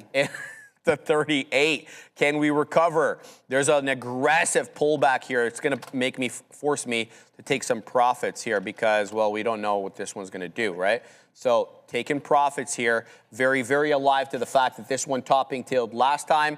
Thankful that it got half the position out. Looking for continuation, but none is coming in at the moment. And down it goes. We'll take it out, break even there. Wow, bro. Oh, my days.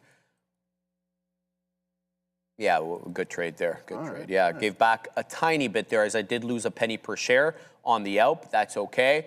That was a good trade into 44s. I didn't quite get 45s. It was a little ambitious there, but hey, it was a good call on the breakout. I was thinking we're at least going to get continuation, sadly, into that $0.50. Continue to watch BIYA. It has that same area support, though, at 25s. What do we got? We got 28s on this one. I'm looking for support to hold up, even though it kind of looks ugly with all these lower highs, right? I do like that area hold. Let's see if we can kind of mosey on up, break out some of these 135s. I think I'm next area. I'm 137, 145 are where I'm waiting next. But what an aggressive drop there, and an aggressive drop currently happening here on VCIG. But there seems to be a buyer in and around the $0.25. In fact, despite this candle being awfully red, it didn't breach prior bar low, which is, I believe, at like 119. So current bar low takes us down into 120 or 121. So be on the lookout here. VCIG could come back. We're going up to a dare. 21. Again, guys, I really do want to issue or tell people to exercise caution with this catalyst, but I am seeing a move up in the market and a move down in USO. So I'm going to mention it. I am seeing once again here reports that there will be a meeting tomorrow bringing together the Pakistani army chief and the IRGC commander in Tehran. Now, I do want people to exercise caution because, as I mentioned earlier, we've already seen some reports from CBS citing the Pakistani foreign ministry saying that they had no awareness that the Pakistani army chief would be in Iran. So just be careful here, guys. USO, though, is dropping and the market is pushing a bit higher here. That's what I wanted to find, is that play. We might just have to scalp out a little bit more here on this IONQ. You can see that we're in this name once again here, guys. Got a nice little pop on that bad boy, but starting to come back in massive rejection. We're not going to try to continuously catch this potential falling knife because the selling is extremely, extremely aggressive.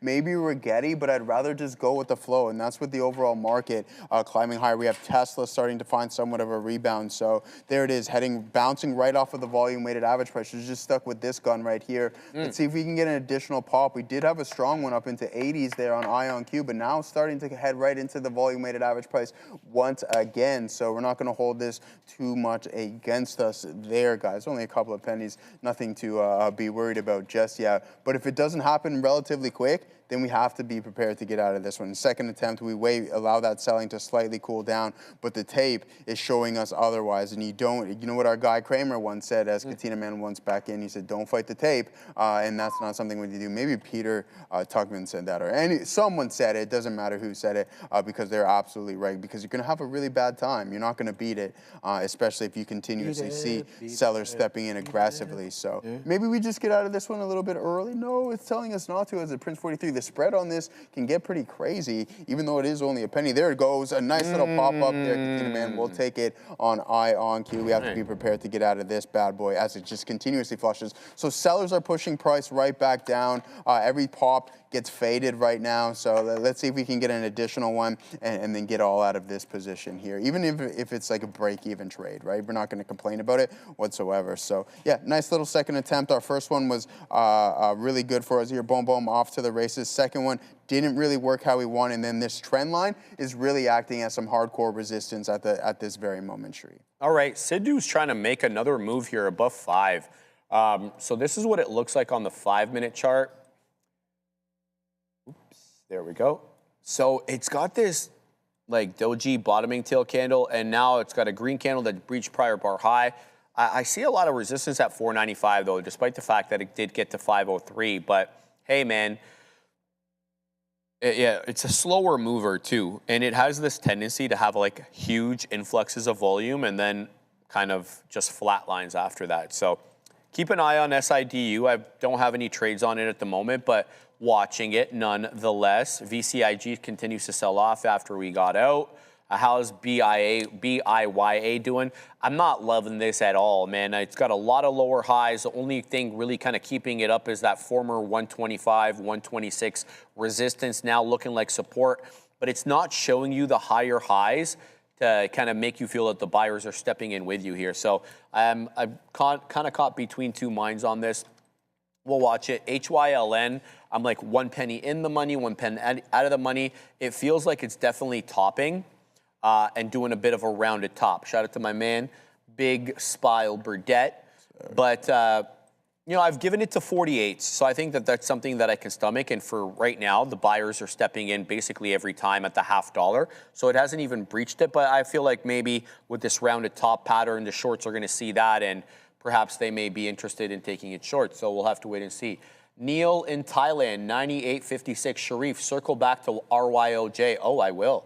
It is failing pretty quickly. So why I did like this one on in between that 7 to 8 area is because it was putting in higher lows with a flat top. But that just kind of puts the odds in her favor. It doesn't mean that it's going to actually break out. And here, the shorts that we couldn't see, obviously, were a lot stronger than the longs because this one couldn't shake 8, right? I mean, it got above 8 momentarily, and then it would immediately lose it. So RYOG is really dropping here, guys, and it is completely losing the bid. The shorts are in absolute control of this one, and this one is coming right back down. Watch for the loss of 4.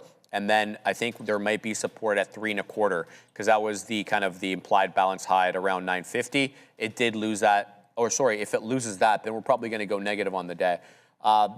To go negative, I think we got to get below 205 or something in and around that. So be on the lookout for that. VCIG is finding support here at 1 1/5, and this one could be making yet another attempt. So current bar low is 118. Prior bar low is 118 as well. So there's a buyer at 18s, and that, in fact, actually makes a higher low. So let's give this one the old college try, and we're going to give it to 117, and that's my story, and I'm sticking to it, Joey. Okay.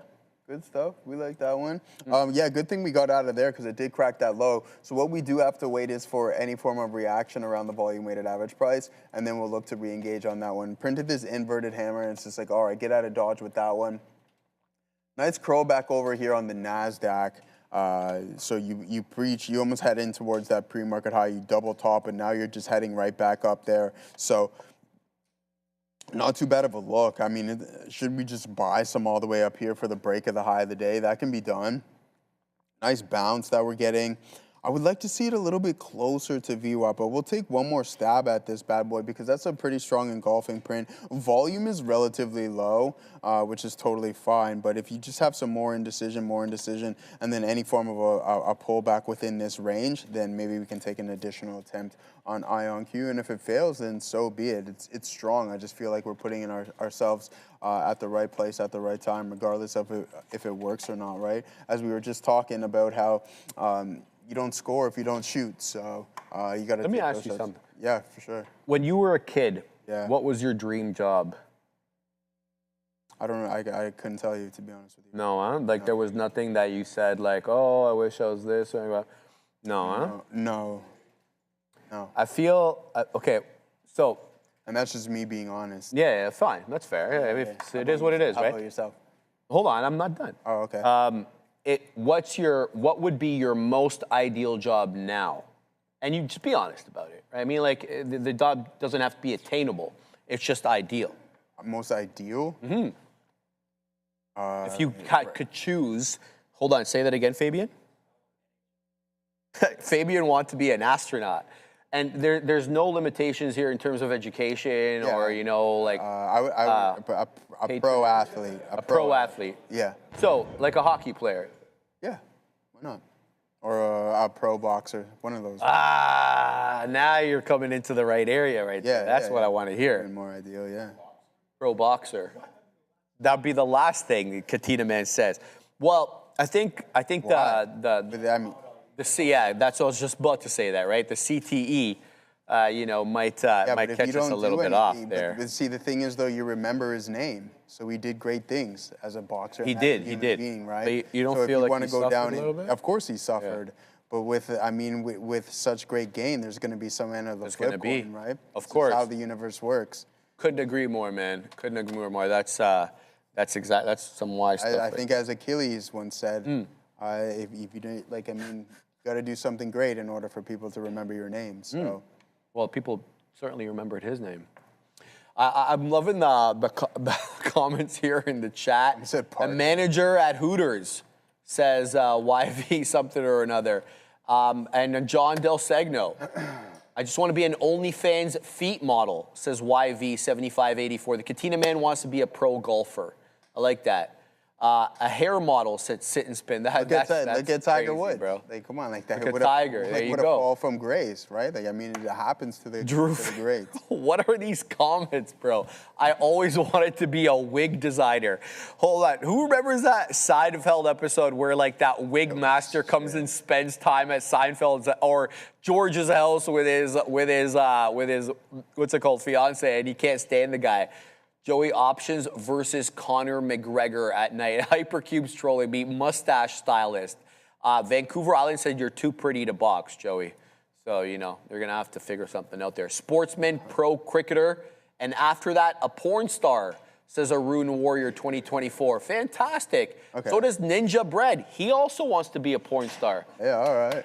Hey, man. Some wholesome things in there. At least they're honest. Yeah, exactly, right? Joey's dream job wanted to be Wayne Gretzky. Lemon family, you're on to something here because that's explicitly what he just said, right? All right, let's see what else people are saying. Being on Trader TV is a dream job. That's actually accurate. You guys have the ideal job, Cherif, says Grunfeld. You're not wrong, brother.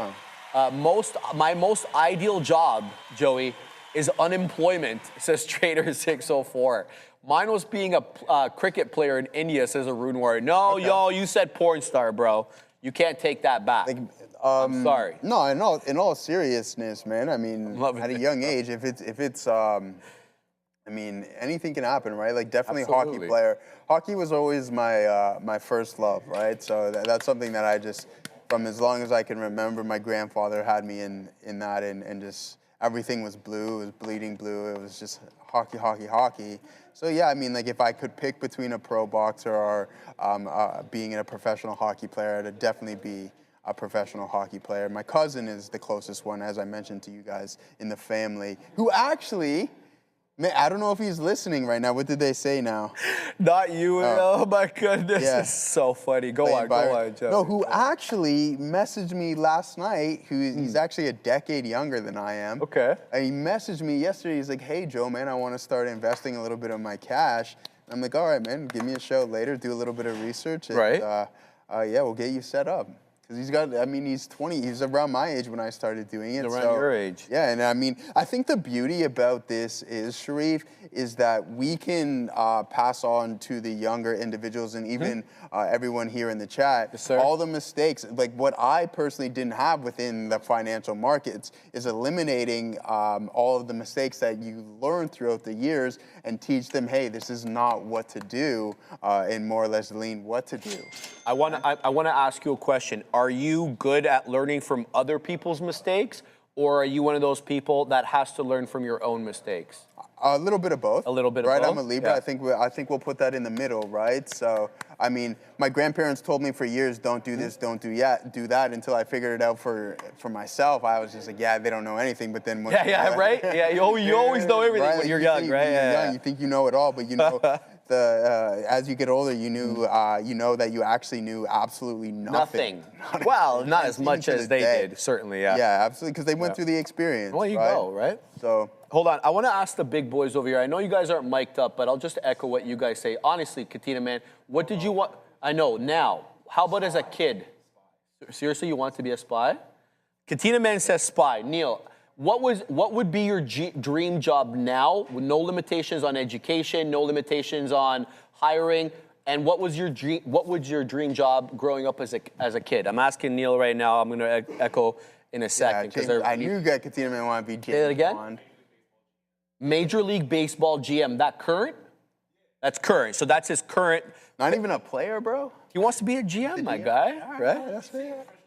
Okay. You could professional athlete. And then how about as a kid? When he was really young, he just wanted to be a businessman. You're all about that business. Because his dad carried a suitcase. He saw his old man doing it. He wanted to be a businessman. There was no specific thing. I think I can definitely echo that sentiment as well. Did you say yours yet? I want to be a fighter pilot. Fighter pilot. Yeah. Okay. That was like, and there were like actually how about moves now? to make it that way. Now, I didn't have to think about that. Well, you've been asking everybody. You didn't think about answering it yourself? I know, but I thought to ask her out. I didn't even think about asking myself. I was talking to everybody else, right? Right now. Yeah. Like immediately? Like immediately. Like yesterday. Like yesterday. Yeah.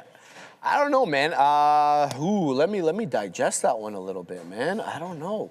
I think Neil hit the IONQ, man. What's going on with that? Well, I mean, like here it is. Trophy husband says boom. It's like we wait, and then it pulls back a little bit, and then now it's just absolutely. A plumber.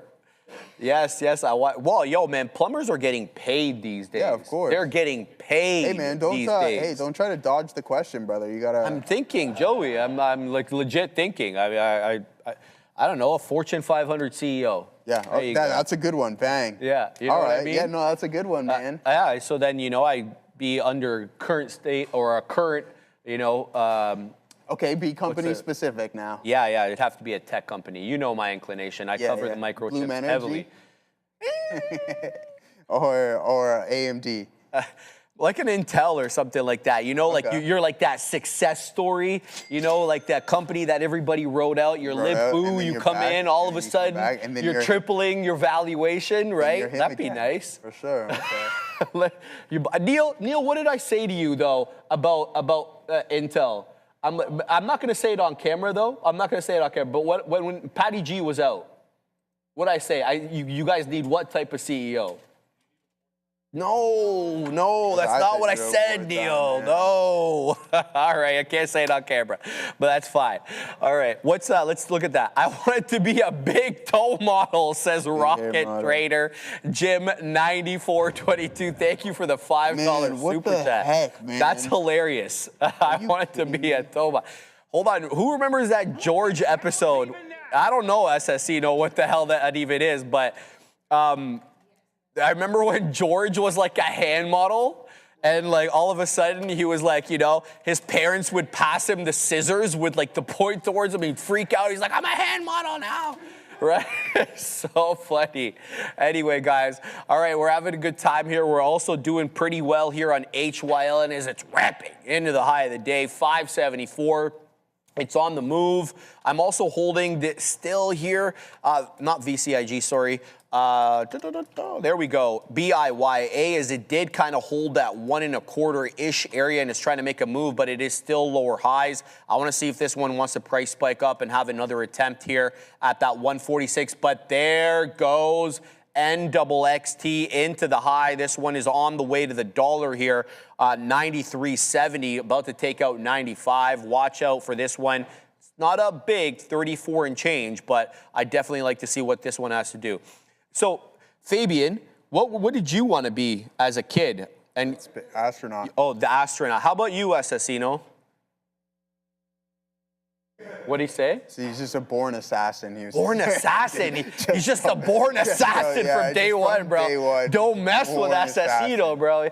Crazy. He's been ending lives since his own life started, right? So Right. shout out to my man. Is Ram there? I can't quite see if she's there. Yeah, she's not there. Okay. I have a good. I'm not gonna assume, but I'm going to right now.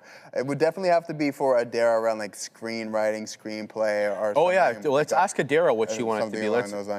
It is screenwriting. Yeah. It was exactly right. I think there was a time where I wanted to be a cop, but you have to hear and be able to stay awake for that. So screenwriting. Those are good too. Screenwriting is awesome, yeah. Cop qualities right there. Staying awake. Yeah, but they're sure. completely different. Like the Staying two, awake you know and what I being mean? able to hear? No, it's just like. Oh yeah. The screenwriting and the police, you know. Yeah. But yeah, there we go, guys. Continuing to watch HYLN. This one is ripping up again, man, into 579. There it goes. Come on, V-Trader. Why do you got to be like, I'm blocking that V-Trader, brother. I like you, but, you know, you can't be saying that kind of thing, right? So, continue. What do you mean? You don't like that movie, Deuce Bigelow? Male Gigolo? Yeah. Sure. Remember that movie? I never watched it, never but I watched know that about it. movie? Yeah. You never watched Hold Deuce on, who is Bigelow? that again in I it? think Is it it's, Pauly Shore? I don't know. It's Is one it of Pauly Shore? it's one of Rob Schneider. Rob she said. Schneider. Yeah. Okay, Adam okay. Sandler's. All right. voice. Deuce Bigelow. That's a great one, bro. All right, let's see what people wrote here in the chat. I want to be Richie Rich, says Chris Onion. Oh. Man, I love that movie, Richie Rich, man. He had a McDonald's in his freaking house, and he had a whole science thing. Did he? What was that mad scientist that used to work in his basement? Like Dr. Bean or something like that. He was always cooking up something, man. I like that guy. Something might have stepped into the market here. Go We're ahead, starting Joey. to see some volatility really kick in, guys. There's going to be some news headline because it's across the board. Even it was, in fact, it rolled over into the... There's something here from Walter Bloomberg, but I don't know if this is new. Into the quantum names, yeah. But just now, Cherif, as I was watching that, I could be wrong, right? But there was a big-time volatility spike. Yeah, look at, here we go. This is the 1 minute time frame, and you can see the uptick within the volume. So something stepped in, guys. Let's send it over to Adara and figure it out. USO spiking higher here. Seeing comments reported by, again, guys, be aware, Iranian state media, specifically Tasnim, saying that according to the Iran Foreign Ministry spokesperson, quote, we cannot necessarily say that we have reached a point where an agreement is close. So now they're apparently nowhere near a deal. So again, as we get comments from the Iran Foreign Ministry spokesperson suggesting that a deal is nowhere near happening, S&P 500 drops and the USO pops. Back to you. Right, baby. Watch for the market to drop now. Bovin saying AKTX is ripping. This guy in the chat made me laugh. I hear Cherif's voice saying, absolutely ripping in my dream. Shout out to Ryan Richardson, 3358.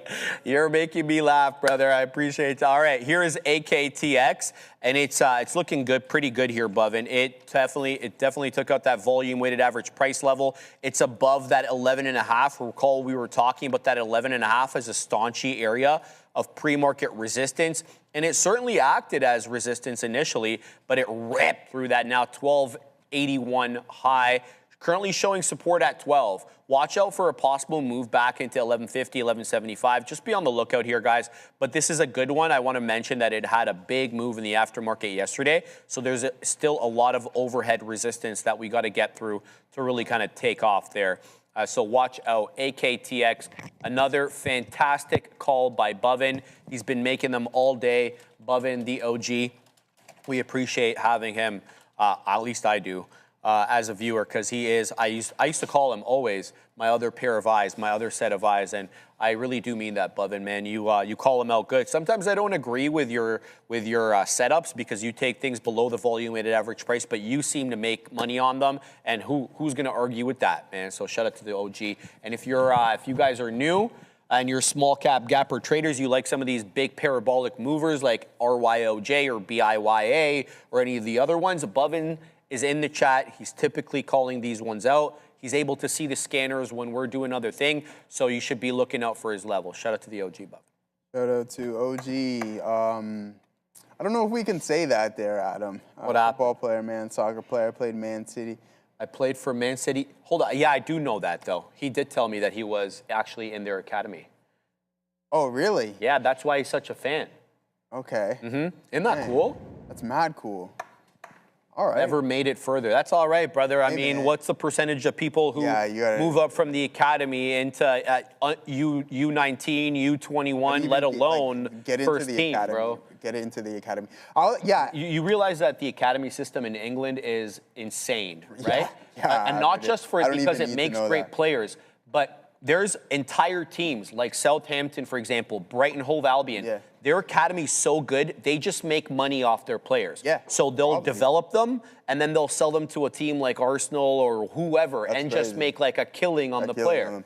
Yeah, my dream was as a kid, I always wanted to, as a teenager, I remember, was that I always wanted to play in the World Junior Tournament. That was my thing. That was like the biggest thing that, even though I didn't even get anywhere close to it, but I mean, hey man. What was the highest level you played of hockey? Just rep hockey. Just select. Yeah. You played select? Yeah. Nice, yeah. Yeah. Because there's A, right? There's Yeah. A, double A, junior A. Yeah, exactly. like I all never that. played any junior.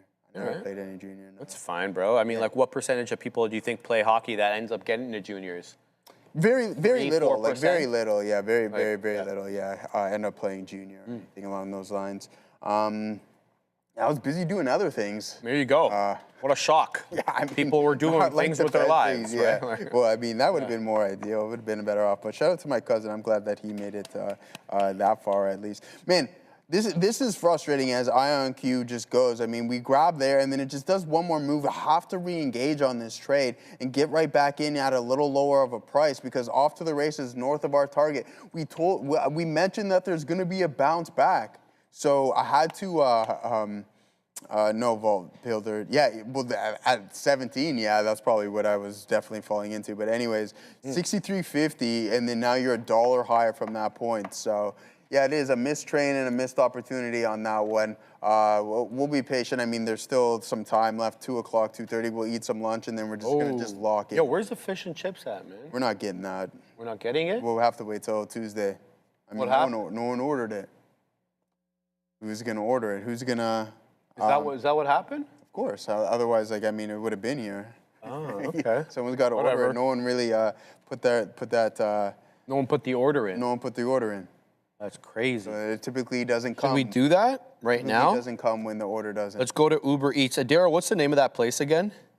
Fresco. Freshco? I believe. Is it available on Uber Eats? Is it available on Uber Eats? Freshco, you said, right? F-R-E. Freshco in Sherburne, Isabella? Okay, that's not it. Fresh Kitchen and Juice Bar? All right. I typed in fresh, Fabian. Those are what's popping up, brother. No, Eh? no S, yeah. F-R-E-S, okay. Yeah, fresh. And then what after that? Ah, okay, I'm looking. City Fresh Market, no, that's not, it's not available on Uber Eats, okay. All right, we'll keep an eye out for that. Guys, we're doing really well here on HYLN. This is taking out highs, man. We're into 83. I'm looking for 6 on this one. I know fail Ram, right, Jay Quingy? Because it was Ram who was supposed to do it. But I don't know why we're pointing at Ram, but she seems like the easiest person to blame Where is right she? now. I don't even know, bro. Bovin is saying AKTX is still on the move and more accurate. He could not be there. It is again into another area high. 1328 area high. Bovin, what's the spread on this thing, man? It looks awfully wide. I'm going to take off VCIG. We're going to look to, what's that one called again? AKTX. There we go. The spread, okay, 16 pennies. Very, very displeasing. But hey, we're going to keep an eye out on this one because it's got the move right now. And it's looking like it wants to take out highs again. There it goes again, Bovin, into another area high. We're going to take off RYOG because that one, the best trade is behind it. 1320 high. We're still on there. It goes into 1365 high now. That was an insane price spike up because it's at 20s. I didn't even see it hang out there. So this one's getting crazy. So the volume is starting to pick up now. You can see the tape picking up. This is where the squeeze typically comes in. Watch out for aggressive retracements. Perhaps the best time to pick this up is off that area low. I got 35s. It's showing me 50. Looking for 60 now. There's 60. Let's wet the beak at 60. What do we got? We got 43s. There's 80, Bovin. This is ripping into the area high there. Let's wet the beak over here. And it's just because of the spread. It's just not filling me here. Watch out for the move down. Let's see where the buyers are picking this up at. Let me close that. Open up the 5-second chart so I can get a better gander of this one. So good trend support. You may find some support at the $0.25. There does seem to be support in and around that $0.25. Let's see if it continues to drop. I'll try to pick it up. Oh, it's failing big time. Does it lose 13 though? Let's see if it picks up that $0.25. Good de-risking here, looking for another move right back into that high. They're added into this one, looking for 50s, but there's a seller in the low 40s now. Can we shake that seller in the low 40s? Not immediately. There it is in the 45. There it is into 50. Good look. Good add. 60 again, moving. 70 moving. All right, nice. Looking for the move into 14. No continuation into 14, showing 2/3. Again, high days 92, but it looks like the majority of the resistance is coming in the mid-70s, quite frankly. So be on the lookout for that, guys. How many shares do I have? Okay, we're still okay here. What's up? So this place has a BOGO, buy one, get one free. If people are still doing the fish, message me. Obviously, sorry, chat cannot message me. I tried to. Is it available on Uber Eats, though? No, it's only on DoorDash. I can handle it, but that BOGO on DoorDash, it'll be here in 27 minutes, so. Okay, so let's do that then. Okay, amazing. Okay, so I just want regular fish and chips. I think I can speak for everyone. Neil, what do you want? You want regular fish and chips? You don't want? There's different types of fish. All right, let's find out as soon as Joey gets back. Let me just resolve this trade. Continuing to watch here. We got 38s on AKTX. Guys, I'm looking for a break of 14. We keep selling off in the mid-70s. There's an aggressive short seller at 1375. All right, we're going to Adara. She's got news. There it goes into 14. Yeah, bro, we're going to Adara. More comments here. The market's pushing higher, but the news is actually, at least the most recent thing I'm seeing, unless there's something else here, suggesting we're still kind of far away here in a deal between the U.S. and Iran, as we've already heard with Iran's foreign ministry spokesperson saying that differences between Iran and the U.S. are, quote, big and significant. Drop on oil, as I mentioned, kind of odd. If I do get any other catalysts here, I will keep you guys posted. But if anything, we're just continuing to hear things from Iran that suggest we're a little bit farther on this deal than was maybe suggested as of yesterday. However, now, most recent comment just coming through, we cannot say after a few visits or talks over weeks or months, we will definitely reach a conclusion. Diplomacy takes time, so maybe we will definitely reach a conclusion. Is why we have this move lower in oil. If I do get anything else, I'll let you know.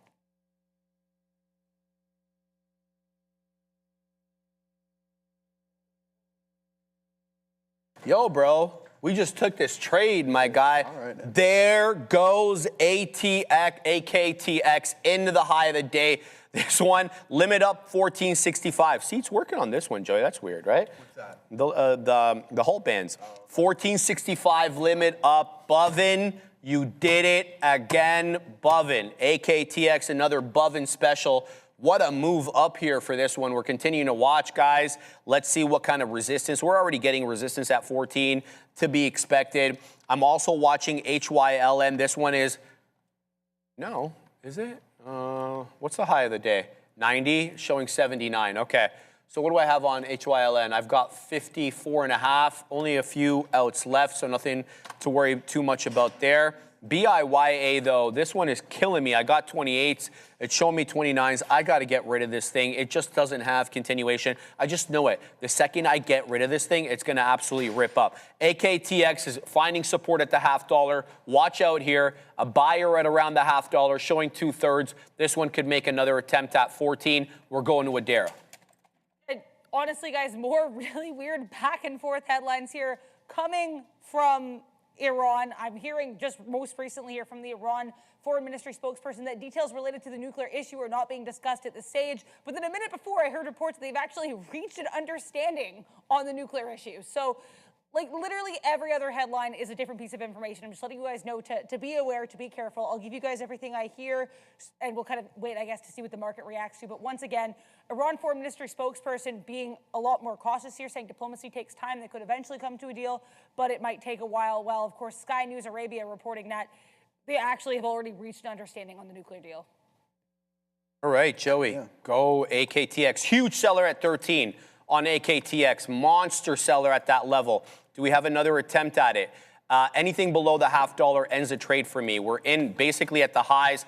Now they're selling at 8s. Watch out, guys. The tape is showing lower highs right now on AKTX, especially with that 14 area resistance. Can we shake the sellers? Bless you, Ram. Looking for continuation, Joey. What are you looking at, brother? I'm just keeping my eyes here on IONQ. I mean, we waited and then we had that precise entry and then it just does that additional liquidity grab, eventually breaks the trend. So maybe I should have just paid a little bit more attention to that. And then boom, there we go. We would hit target and then some. But hey, it is what it is, especially with this volatility stepping into this market. I think there's going to be plenty of opportunities for us to find something of high quality here. Let's go back to this name. Whoa, Tank City in NVDA, man. As the market is starting to come back in towards the volume-weighted average price, it was a nice bounce back. Neil from Thailand, or Neil in Thailand. Sorry, not the actual Neil. Yeah, not you, Neil, because you're right here, not in Thailand. Neil. Yeah. So there it is. But Neil from in Thailand in the chat saying, "Hey, are we going to head into 16 on TSLL?" Right now, we have a lower high starting to be established with that double top all the way up here. So let's see what we got going on. TSM, MU, how have you been doing here today? How you doing? How you doing? How has TSM been? Let's take a look from the daily. Rebound City, 649 all the way up to their 18%, 20%, just like that. As quick as you would like, as Cherif would typically say. Coinbase not doing too much, so we want to stick with the quantum and we want to stick with what some of these other chip or these trickle of the chip plays have going on. CrowdStrike down to 667. Is that a what? Oh, whoa. Okay, yeah, so that's down from that 667 high. Quantum, Reddit. Someone was mentioning Reddit here earlier today. Reddit didn't forget it. Oh, yeah. Adara was telling us that Meta releasing Forum. Yo, Tulsi Gabbard's out. Oh, snap. She's out. See you. I didn't hear much from her, bro. I mean, she's one of like the more innocuous. Don't you want I think, that, well, because of her position as National Intelligence Director, yeah. But I figured, maybe the intel wasn't. I knew you were coming there with something. She's out, guys. Notified President Trump that she's resigning from her post. Gabbard said she's leaving the administration to support her husband through his battle with an extremely rare form of bone cancer. Oh, no. May God be with them, obviously. Her final day on the post, she's not leaving immediately, Joey. She looks like she's going to at the end of June, apparently. Okay, not too bad. Yeah, Joey TG8P says resigning. Yeah, well, I know what you mean there, Joey. That's but definitely more along the lines of what it probably is. Resigning. Yeah. Well, her husband does have a rare form of bone cancer, so we don't really know. But your point very well taken, though, because the same thing, of course, with what's her name, the former governor of South Dakota. What's her name again?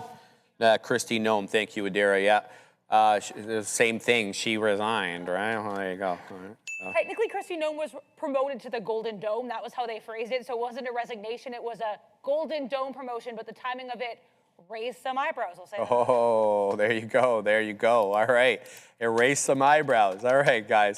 HYLN continuing to stair step up. This is a good looker right now, guys. Be on the lookout here. HYLN is doing things. What a recovery off that 10 EMA drop and pop, I guess. I'm looking to wet the beak at 93. Shout out to the last time the Jays won the series. I always post at random areas like that, but that's just kind of how I am. Ozan, I made a joke, which I cannot type here. It's like, so why are you telling me, bro? What am I supposed to do with that information if we can't share it with everybody? But yeah, thank you, Ozan, for letting me know that you did make a joke that you can't share with us, which is Fantastic, I guess. Yes, but this is also fantastic. Into the high of the day goes HYLN into 93. Look, guys, we're probably going to see 6 soon. 93 again showing up. I'm not getting the print because it's not crossing, but that's okay. Patience. We got to wait for that. And then we're looking for 6. Still holding a couple of beak wetters. Interested in that $6 area. We'll see what this one has to do next. Joey, HYLN, new 52-week high, says Bovin. Bovin, you realize that you are single-handedly responsible for the HYLN call. Ooh. You're single-handedly responsible for the AKTX call. And what was that other one that I was trading as well? RYOJ. Shout out to the OG Bovin. He does a couple of good things around here. Caught you mid-yawn, eh? I killed your yawn close. there, huh? It was close. My bad, brother. It was close. I heard Ramin coughing, and then I was going to say something. Sorry, brother. I wasn't easy. There goes HYLN again, Joseph, into 595. Let's put in a beak wetter here at, we're going to go 98, something like that, just to see if we can kind of get through that $6 area. I also want to bring, buy it, Cherif. All right, what I want to tell you guys is there's a flat top of sorts brewing here on NXXT. 95.05, so essentially 95 resistance. This looks pretty good. Now, I did mention that this one is a little weird for a sub $1 name. It does tend to be pretty spready, and that is, of course, relative. I'm not talking about, pennies here, but like quarter penny or something like that. So this one, trade it carefully, but it is putting in a good pattern. Likewise with KIDZ, finding support off the volume weighted average price, but KIDZ, excuse me, this one feels like it's a flat bottom break waiting to brew here. I would say my opinion on that would change if it can take out that 61 penny area. Why? Because then that would make it a double bottom off the volume weighted average price with the confirmation of the double bottom coming above that 61 penny high. I call that the neckline. I get that there is no neck on a W, but we always call that for the head and shoulders. So that's what I call the neckline in the middle there. 61 pennies changes my opinion on this one, but if it puts in a lower high and then makes its way back down to VWAP, I'd be looking for locates if I were you. So see what this one has to bring, Joey. But yeah, that's what I'm looking at right now. All right, man. What time is it, man? 1:40? Okay, yeah, we got another 20 minutes. Are you doing the afternoon show? No. Oh, I thought Katina said he wasn't going to be here in the afternoon. I was so confused. Right, that's why I was like... Is the computer off? And yeah, I mean, he said it in the morning. I didn't understand what... maybe I misunderstood. He's here, right? Yeah, he's here. That's what I figured. When I saw him come back from the gym, I was like, he would have been gone by now, right? But no. Maybe, I think you probably just you just walked to, What? McDonald's to grab a coffee. No, he was saying in the morning, I won't be here for this or something. Maybe he was talking about a different day. I think he meant he wouldn't be there for the fish and chips, but he also put in an order for the fish and chips earlier, saying he wanted one piece, so he's definitely coming back. Yeah, that makes sense. Shout out to One Piece. Oh man, look at the quantum names start to come back in here. Yeah, I was thinking about taking a short, but I'm like, hey, I mean, it can get pretty aggressive. Let's head over to our watch list, guys, and see what we got going on. Go through some of the larger names. Thanks for pointing this one out here, Los Pollos. I pulled up INTU. Nice little rebound there and a nice breakup candle there on the 5-minute candle, or sorry, on the 5-minute time frame. Head back to NVDA. Someone was like mentioning, hey, Joe, man, as soon as we seen that pop, we knew that sellers were going to step right back in on this bad boy and push price a little bit lower. Here's AAPL, not doing too much goggles. We'll run through this whole watch list here as we got 20 minutes left. Hold on, you know what we also have to talk about, man? What? You know what it is tomorrow, right? Event-wise. No. Think about it. Is it a Usyk and... It's Glory in Giza, my boy. There's going to be the heavyweight championship of the world with the pyramids in the backdrop at night. Let me tell you about this.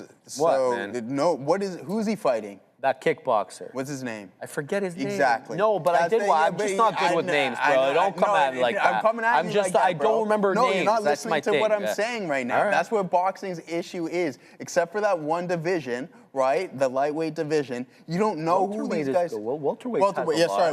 Welterweight. Okay. No one knows who these guys are fighting. Like, who is on the other side of that? Who did Buddy fight? The other heavyweight guy. Who did Tyson Fury fight?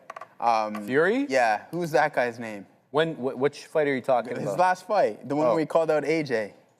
Oh, I forget He was his name like, too. he was Yeah, like yeah. that A lot of them are Russian from guy England. from Montreal. Yeah. Right? But that's the issue. It's like these guys fight such lower level. See the size of this dude, though? He's substantially bigger than he's you a said. kickboxer. But you know how much more difficult? So it's different, right? Like as a kickboxer, I remember I faced a couple kickboxers in just like sparring in the ring at Hard Knocks, and like it's not the same.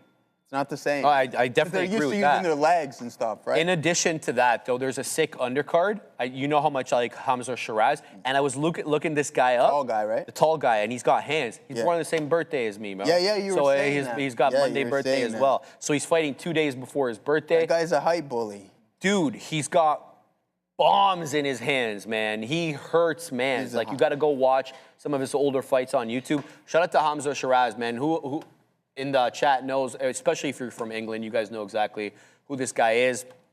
He's a sick fighter. I like him. Joey, you're next up for the title. That would be great. No, HKTX Joey. No way, bro. Bovin, you call this. I hate Bovin today, man. He's making all the right calls because he's like Cherif. It's moving back up. A clean hold of 13. We're halted up, guys. 1488. Halt time 13:42:19. But just to bring in Hamza Shiraz in case people Hold on, don't know. Sharif. We got a $5 super chat. I'll let you pull that up there if you're looking to do so. Hey, Joey O. What's up, Cherif? Chief of Swole. All right, I like that. What's up with SMCI? Super undervalued. Also, solar has been going crazy lately. Rotation, perhaps? Absolutely rotation. We are looking at FSLR. We're looking at TAN as well, too. Some of these other solar plays really starting to get going. And as for SMCI, we know what's going on with these guys. There's a little bit of a headwind, but aside from what we have going on right here today, it's really strong. But some fishy accounting practices, illegally selling chips. But hey, what are you gonna? This could be a potential leg or play. At this pace, if you're headed towards these key pivots, I think that you're gonna breach it. Now, if we're looking at FSLR, there's First Solar, nice rebound right here. And I think, again, at this pace, I wouldn't be surprised if you head towards that previous pivot high or all-time high, whatever that may be on FSLR. TAN, Ricky TAN over here, at all-time high, right? Get it, Ricky. So it's really moving, and I think SMCI, considering seeing a pretty good rotation. Tesla continuing to climb higher here. Things are looking really, really good. So I appreciate that. Yeah, man, for sure. For sure. All right. I said I appreciate that, but good on for you for getting in. What happened, Amram? Monday. Oh, Monday is National Cherif Day. Get it, bro. It's not even a holiday. And the funny thing is, Victoria Day is actually May 24th. You think they put it like one day later. I know there's a whole rule about when Victoria Day has to fall in May and stuff like that, but hey, man, I appreciate you. Thank you for the super chat there. I'm gonna be having a good time. It's gonna be a good weekend. We're gonna do some stuff Saturday night, and then Monday we're gonna go out with the boys, Galavant, and then the actual Monday day because the holiday. I'm gonna go up to my parents. Are you guys painting the town red? Why red though? We're going to paint the town with something. But no, we're going to have a good time. Then Monday, going to do the family thing. Everybody's coming over to my parents. We're going to do hopefully the weather holds up. We'll sit by the pool. We'll have a whole chill session. It'll be like a whole thing, hopefully. But yeah, man. What? White more like? What does that mean? I thank you, Jeremy. I appreciate you, bro. Ozan, I appreciate you as well. Yeah, but this is the guy right here, Joey. Let's see him. This is Hamza Shiraz right here, man. This is the guy. He's deadly fighter. This guy right here, man. If you guys watch this guy on Monday, yeah, he's tall as hell too. Look at this guy, bro. Where's he at over here? Where's his height? He's like 6'5", 6'6", something like that, and he's fighting these guys. What is he? 6'3". Okay, yeah. Orthodox fighter, undefeated. 22 wins, 18 knockouts, 0 loss. Oh, he has a draw. I didn't even know that. And you got to see here, listen to this guy talk. He's like, yo, by no means did I think that, when I was moving up in the amateurs, that this was promised to me, that I was going to be that fighter that, holds a couple of belts. Yeah, he's like, I was just like going with the flow. Yeah, and he's like, things seem to happen, which is interesting. I do like that kind of mentality. That's just how typically, I think that's how it goes for a lot of people. Things just happen, and the next thing you know. Some guys, that they're going to be gifted from their young, yeah, right? Like, yeah, that's fair. Some guys, you do know. Let's look at some of these sectors, Joey. Let's take a look, take a see look. what's Run through the strong, sectors. what's not strong right now. It's not a great day for the Mag 7, man. Meta's green, Apple's green, and Tesla's green. Nvidia's red, Amazon, both Google's, Microsoft, all red on the day. And then I know Netflix and Uber are not big tech, but I throw them in there anyway. They were both negative. And I know Uber had a headline. It dropped as well. AMD bucking the trend, basically up 5%, and it's well off highs. We're going to see 500 probably next week on AMD. SMCI still dilly-dallying here in the mid-30s. I feel like we're caught in a bit of a range, but up 6.5% nonetheless. Qualcomm having the best day of the bunch. There's no question about that. By the way, AKTX is open, and it's ripping, but it's dropping right down now into 14.5, so be on the lookout for that. But Qualcomm having by far the best day, at least on my semiconductor microchip watch list. Fantastic look for Qualcomm. I'm quite pleased, guys, with ASML finally taking out 1600, hopefully on what will be a decisive basis. 1600 has been an area of great resistance going back to January 28th. ASML has not been able to close above 1600. Today feels like it might be the first day. This is now getting pretty close in size in my portfolio to Apple because I just have it from so far down. So ASML, and I never really know what to do with this because I know there's so much risk involved, especially if the Chinese drop anything close to extreme ultraviolet lithography. This thing is going to tank. I just know it. Tough day for Bloom today, sadly, down 0.4. FCell as well, giving back a little bit, about 2.5%. But just look at this. Compare the red days to the green days here on FCell. That's how you know this one is trending and continuing to trend well. So be on the lookout for that. Polestar, another name I'm involved in and have been for years. This has been a tough one, let me tell you, but it feels like we're at the top end of the range again. I'm about $10 out of the money on this one, but I had it pre-split. So I invested about $1,000 in this thing, and I'm down about, I think, $400 or something like that. So, and there's Futu, Chinese ADRs, all red right now as a result of that headline that we brought you in the morning. We'll get back to some of this, and we'll go to Adair right now. You guys know CEO of Micron, Sanjay Mehrotra. He is currently on Bloomberg. Comments he's making here, I'm seeing circulate, but it's worth noting they're the same comments that company management made on Wednesday morning at the JP Morgan conference that led to a move up. Either way here, Sanjay Mehrotra saying that Micron sees memory chip shortage lasting beyond 2026. The stock is near day highs for what it's worth. If we get any new comments out of Sanjay Mehrotra, I'll let you know. Back to you. Thank you very much for that, Adair. Yeah. All right. I'm trying my hand here at AKTX, Joey. We're going to give this one the old community college try, see if this one wants to rip up. We're going to get very light shares here, guys, because we're winding down the show. We're hearing audio. Sorry to interrupt you. Go ahead. If someone, there's audio issues with Adair's mic, apparently. Okay.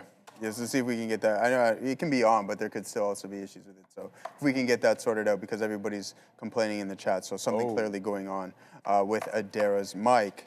All right.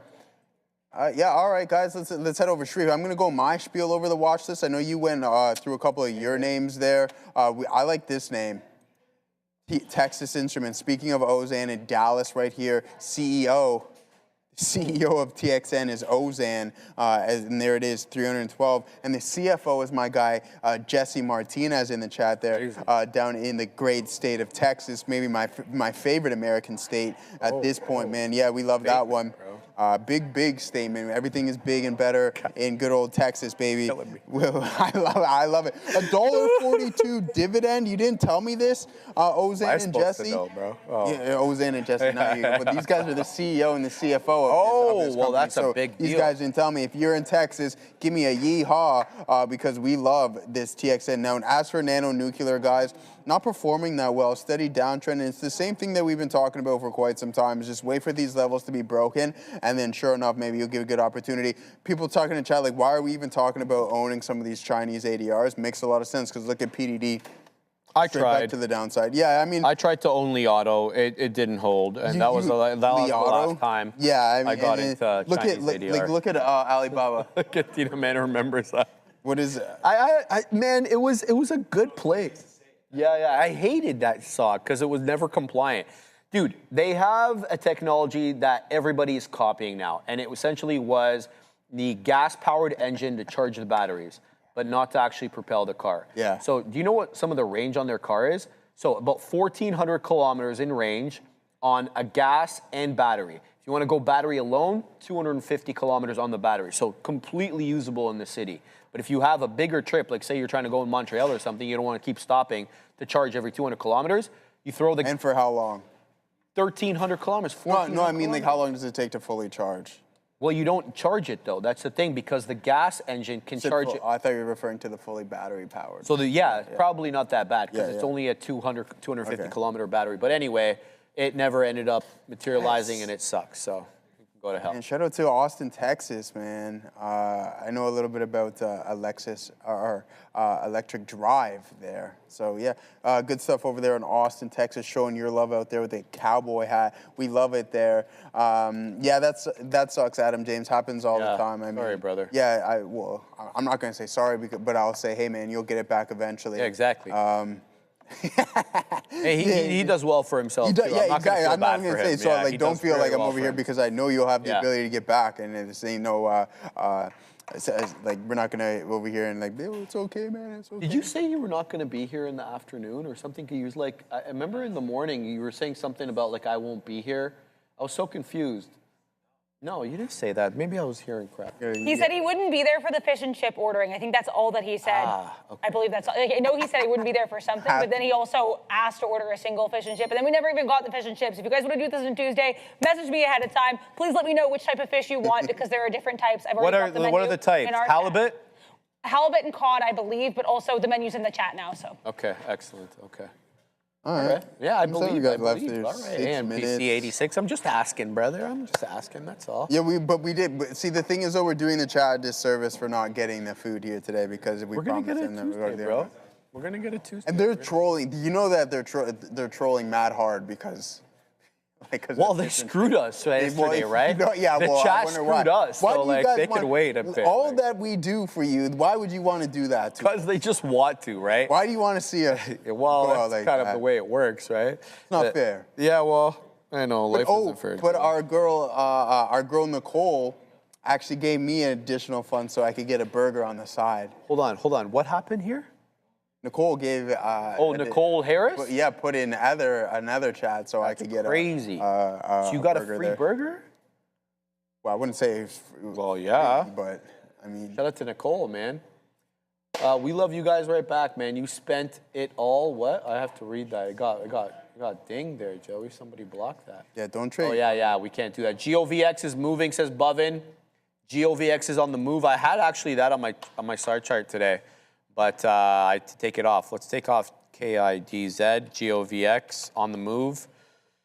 A little consolidative, but I see what you're saying. Yeah, we'll see if it can get through that, 4 1/4 or 4 1/5 resistance. But yeah, not a bad call by you, Bovin, especially with these higher lows. I think if you're able to pick it up at the area low, that's probably the most ideal setup there. Wait for like the move into 380 or something. But yeah, good call out there. Still holding HYLN, looking for that move into 6. $4 needs to be broken on GovX, says Bovin. Also, NXXT is tanking.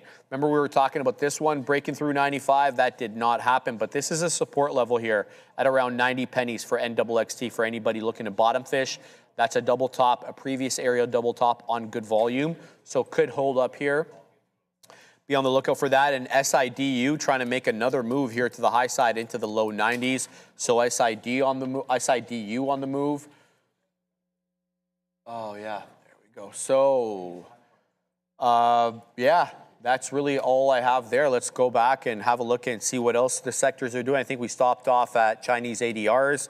Let's continue to look over here. Did you see what the mining names are up lately? No, let's see. Pull up the. So this is really interesting. You think Coinbase? Oh, the Bitcoin miner. Yeah. Yeah, because they're strong. We know what they're doing. I know. I'm just saying that the miners, I get they're trying to move into data centers, but they're moving. So CleanSpark up 16.5, Mara up 55, Riot is running Riot, 95% up on the year. Hut 8, by far the best, 130%. CIFR up 47. These are looking pretty good, man. And then you got all the regular crypto exchanges, absolute crap. Yeah, the military names all green today except for Palantir as that continues to kind of stagnate a little bit to the side. Carvana up nicely, 4.5%. All the cybersecurity names, oh my days. Yeah, I was telling Joseph, I'm like, this is going to be one hell of a move down on these cybersecurity names. Pandub, Crowd, I think some others, they're going to be interesting to watch. Look how close CrowdStrike and Pandub are. 41.81, 40.8. Yeah, up man. on the year. You're like pretty Bro, close. you said there they were year to date. diverging the other day. Yeah, market cap wise. Like, Oh, look I thought at that's Pan- what you, I thought that's Remember we were what talking you were saying. about market cap. Yeah. 210 billion now. For, Oh, you're talking about 40 on the year percentage wise. Oh, 40, okay. Yeah. 210 billion in market cap for Pandub. CrowdStrike, I think 150, 170 now. There you go. It's 170. catching up, man. There you go. What else do we have over here? Let's move down. Eli Lilly, green again. Is this all-time highs for Lilly? No, not even close. 1125. Yeah, we need to get up a little bit more. But we're almost at 1100 here. LLY being mentioned today by President Trump. You also have a good look here for MRK. What the hell? It's up 5%. Merck's up 5. Okay, not a bad look. Reddit getting clipped down 4.25 today, trading lower after reports suggesting Facebook launched a competing app with Reddit. Yeah, we were saying that earlier, man. I didn't hear it. What happened? What happened with go to Meta? And Meta is up? I don't know. I don't know if it's up. Meta, it is green on the day, Joey, up a third, not great. 609. 609. Yeah, Meta's still caught in that kind of consolidation. Let's move down. What's our forward earnings on this bad boy? On Meta? Yeah. You're looking, Joey, at they're trading pretty cheaply, bro. PE at 968. Industry average is 1842. Yeah, that's not forward, though. What else do we got? Let's go down. Solar remains strong, guys. Solar Edge, by far the best performing name. It is up 113.5% year to date, followed by Enphase Energy. And Enphase has done this entire move like in 2 months. Like, we were looking at this yesterday from that late April low to the high now. It's up 110% in a month. Enphase is ripping. This is a crazy move in a month. Yeah, man. Shout out to Enphase, my guy. Yeah, that's excellent. Good look there. Let's shout out the Super. DJ Fred EK, $5 Super Chat. Nice swing and day trade with QBTS, both up and down. Thanks for the entertainment and insight. Absolutely, brother. Hope you're printed up multiple storms on your side of the screen. Yeah, and just, keep it. Yeah, sorry, I just have to get out of this position on HYLN. So it's rejecting 6, so we'll flatten out there at 578. Not a bad trade here on HYLN, but it is 2 o'clock. Katina's not here, though, so we'll hold off a little bit till he gets back. What else you got over there, Joey? What are you looking at, brother? ASTS, to be exact. QUBT and some of these quantum names for a potential bounce here. We are now south of VWAP on QUBT. Now same thing with IONQ. Rigetti starting to head into that area. So let's be patient and wait for that level to come into play. Nice strong session in the overall market. I mean, it's not the strongest, but it's not overly weak, which is good. Starting to come back in a little bit. Look for a VWAP bounce. There is a support level right there at 719.37. We're good to go. So that's not too bad. But yeah, all right, I don't know. Oh, there he is. He's over at the big screen, guys. All right, that's it for Cherif and I on the week. I hope everyone had a fantastic one. I hope you enjoyed your time with him and I. Make sure you hit that like and subscribe. We love Texas, and we love warm weather, so. What? Big heavyweight fight, guys. See everybody Monday. Love y'all. Be safe. Happy long weekend to everybody, and happy